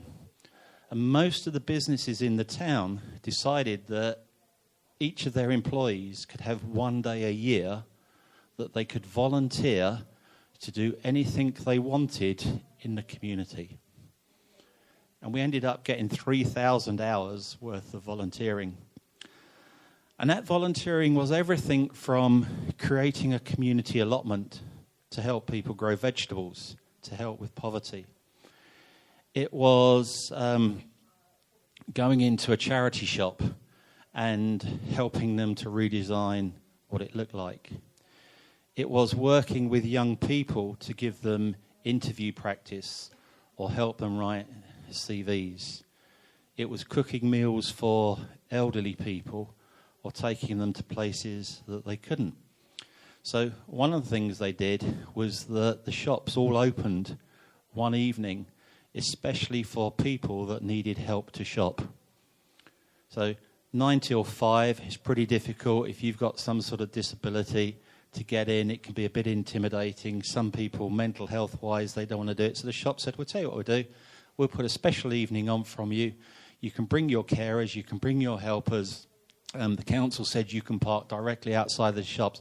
So they made accessible shopping for everybody. Right? What was in it for the retailers? Yeah, of course, they got some additional revenue. What was it in it for the individuals? You probably found that there are a good 200 to 300 people who couldn't shop normally, who suddenly were given this opportunity. So it can be some really simple things which benefit both ways. But it's tough, and it's difficult, and you've got to change mindsets. So the bit at the bottom is the thing that I used to do when I used to go and talk to people. And I used to eyeball them. So I'll pick on this young man here. And I just used to walk up to them, and we'd be sitting there, and I'd be talking to them about all this stuff, and they'd be, but Malcolm, you need to understand, we're really busy, we're running a business, all of the reasons why they shouldn't do it. And I just used to eyeball them, and I used to say, just so you know, that my persistence will always be greater than your resistance. And that's what I used to do. I used to stare them out, right? And they knew that I wouldn't give up. So I got lots of people who started saying no. I got lots of people who started saying, we can't do this. I got lots of people who said, but this is going to cost my business money. And eventually, I wore them all down to the point that we ended up with €1 million and 3,000 people volunteering.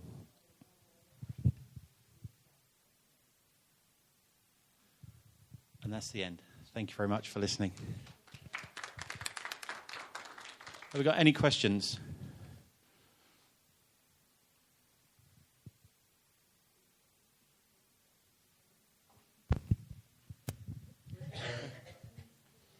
Hi there. Hi.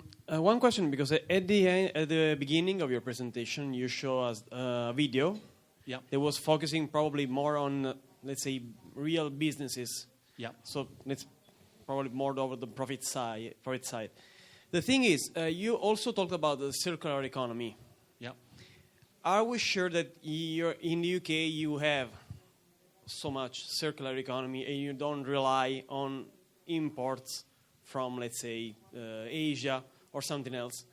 Because to me, going back to the community, because that's the key word of your presentation, it means that I should go local instead of global. Then I should focus on myself at the local side and then going global. So that's the question. You saw that these kind of businesses are growing because they're trying to work inside the principles of the circular economy, or they're just growing? I think it's changing. So if you went back, say, 30 years ago, the majority of products that were sold in the UK were made in the UK. And then what happened, there was a huge shift primarily to Asia, Turkey, China for sort of textiles and that sort of thing. From a food perspective, there were lots of small independents. So there were butchers, and there were bakers, and there were grocery shops and markets. And what then happened is the supermarkets came in and basically wiped all of that out overnight. So if you'd have asked me maybe 10 years ago, I'd have said, I don't think we have that circular economy. Okay? What's now happening is it's shifting back. So the supermarkets, for their point of difference, so having taken the butcher and taken away the butcher and put everything into packaged meat, the supermarkets started setting up within their shops butchers. And then they set up bakers, and then they set up fishmongers. And the public started to realise that they weren't very good, because they weren't real butchers. It was just some fancy marketing they had.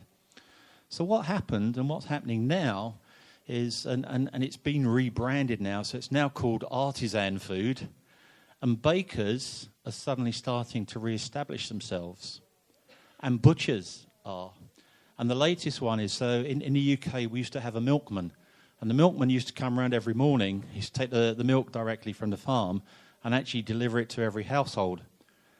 And milkmen are now coming back. So I think you're getting a swing on certain things.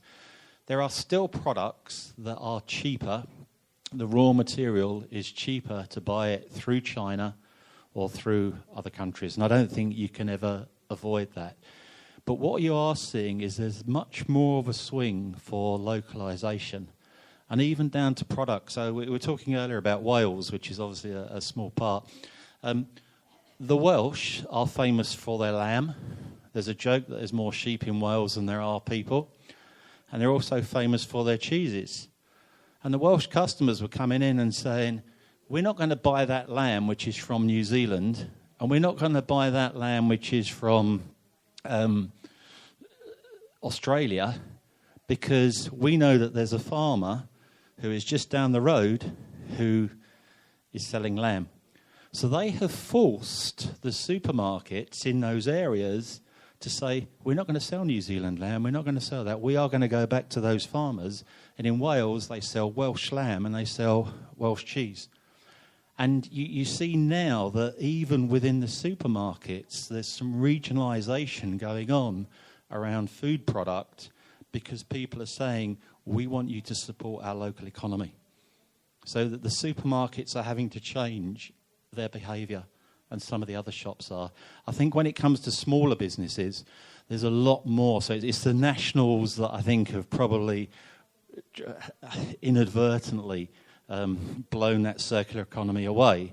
But actually the small ones now, so if you go to a small business, most of them, if they want somebody to do their photocopying, they will go to, or their printing, they'll go to somebody in the town. If they want somebody to do their IT, they will go to somebody in the town. So the services that small businesses use and provide, I think, is very circular. But I think it will change. I don't know if someone has a question, just to follow up. And yeah, because I understand that in the food sector, it's probably more important to have this kind of circular economy. But I don't know about the other businesses. Because, you know, there used to be industrial districts, let's say ports, iron, you know, these key sectors, especially in the UK, but the same thing in Italy and other countries. I'm not seeing this, you know, say this kind of going back to circular economy in the other sectors. Probably it's easier to food because you're just following an international trend going back to agriculture. Yeah. So we're going back to the land in order to protect ourselves, to protect the environment, and we're going back to produce apples, etc.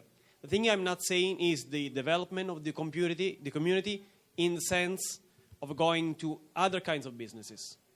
Like, I need iron, I buy iron from the city nearby, not from a small or a big company. So that's the point. I think where you've got raw material, and whether it's iron or coal or whatever, I think that's difficult, because if you take the UK, there were various industries. And I think the sad thing is that there were certain towns and cities that were absolutely based around a single industry.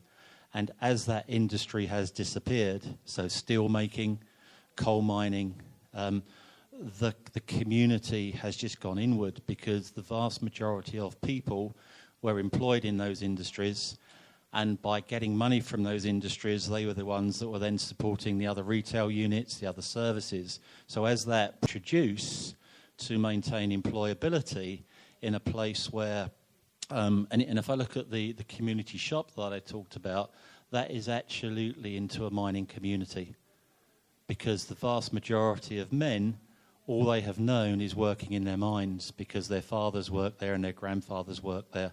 So you've got a group of young people that are coming through, particularly young males, who suddenly need to find a set of skills that will make them employable, but they actually haven't got any role models, because everybody in the community, all they know is you go down the mine and you get a job. And that's where I think the challenge is very different. So you almost need to create a new circular economy, which is actually driving employability, and then the community will thrive. But it's a good challenge.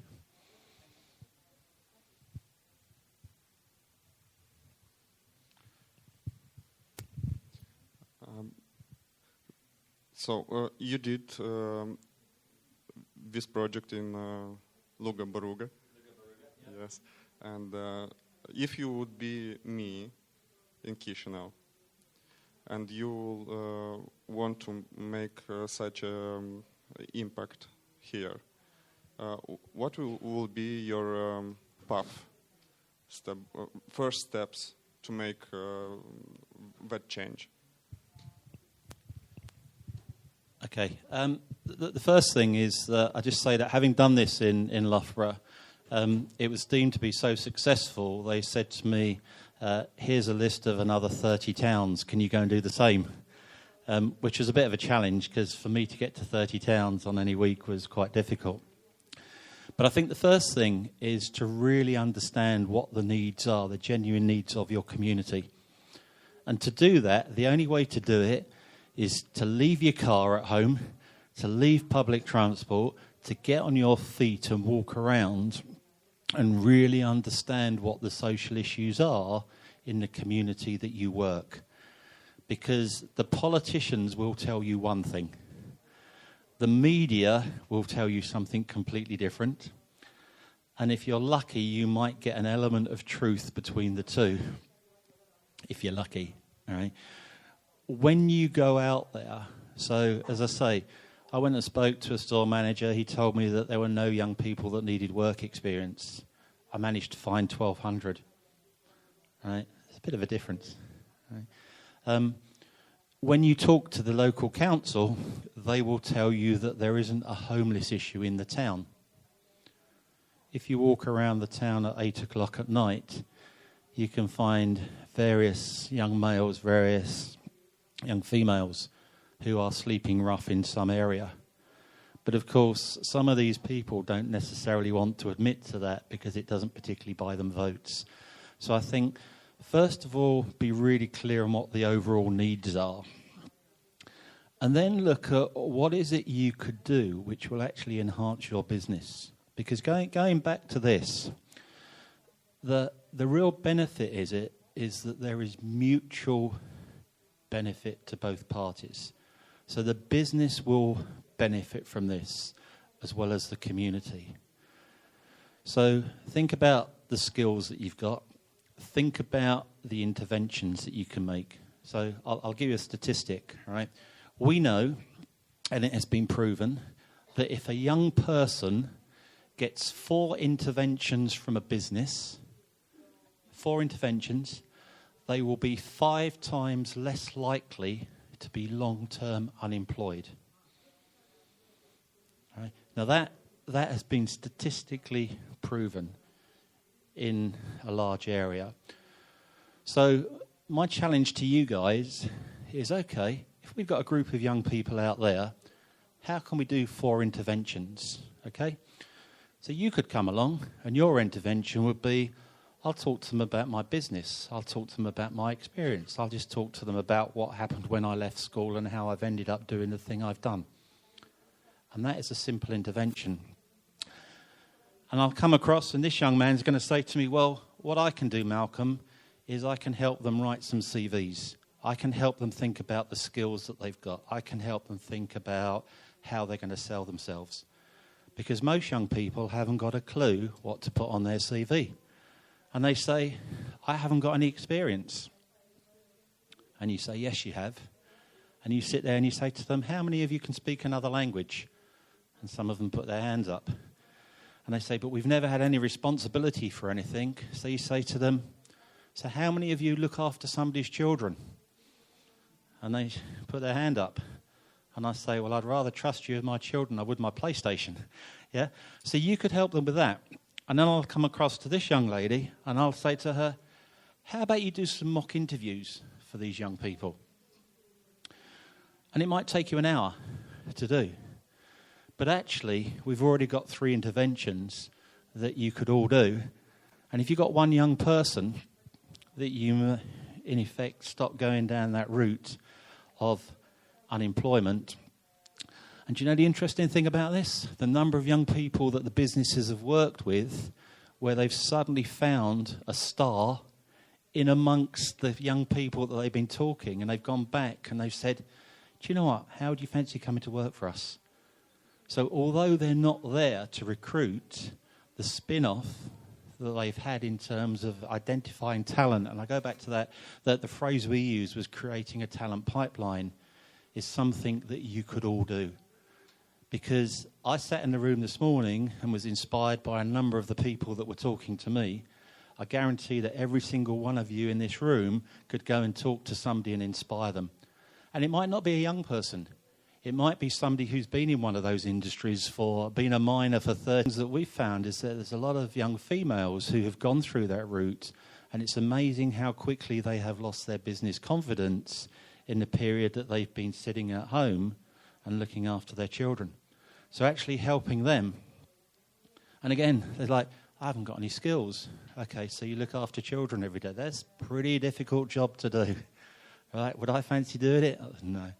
Okay, so that I think there's lots that you can do, but it's about what is right for you and what skills. And some of the good businesses are using it as training for their employees. So again, I'll give you a great example. I went to a shop. There was a young lady there I know really well. Time up. Okay, 2 seconds. And she was, she didn't have a uniform on, so she just had jeans and T-shirt. And I'm like, are you not working today? She said, oh, I'm interviewing. So I said, oh, that's good. She said, good, Malcolm. She said, I'm absolutely nervous as can be. I'm like, why? She says, I've never interviewed before. So I said, okay. I said, I tell you what, I've got 200 young people that need interviewing. So why don't you guys come along and practice your interviewing on those young people? Because it's a safe environment. And actually, it's giving them something. So you can develop skills. If you've got somebody that works for you, let's say you're an accountant, you've got somebody that works for you who isn't that familiar with a set of accounts. They could go and help a small charity. So you can use it to develop your staff as well as giving something back to the community. That makes sense? Give you some ideas. Okay. I think we've got to stop now, but thank you very much for your time.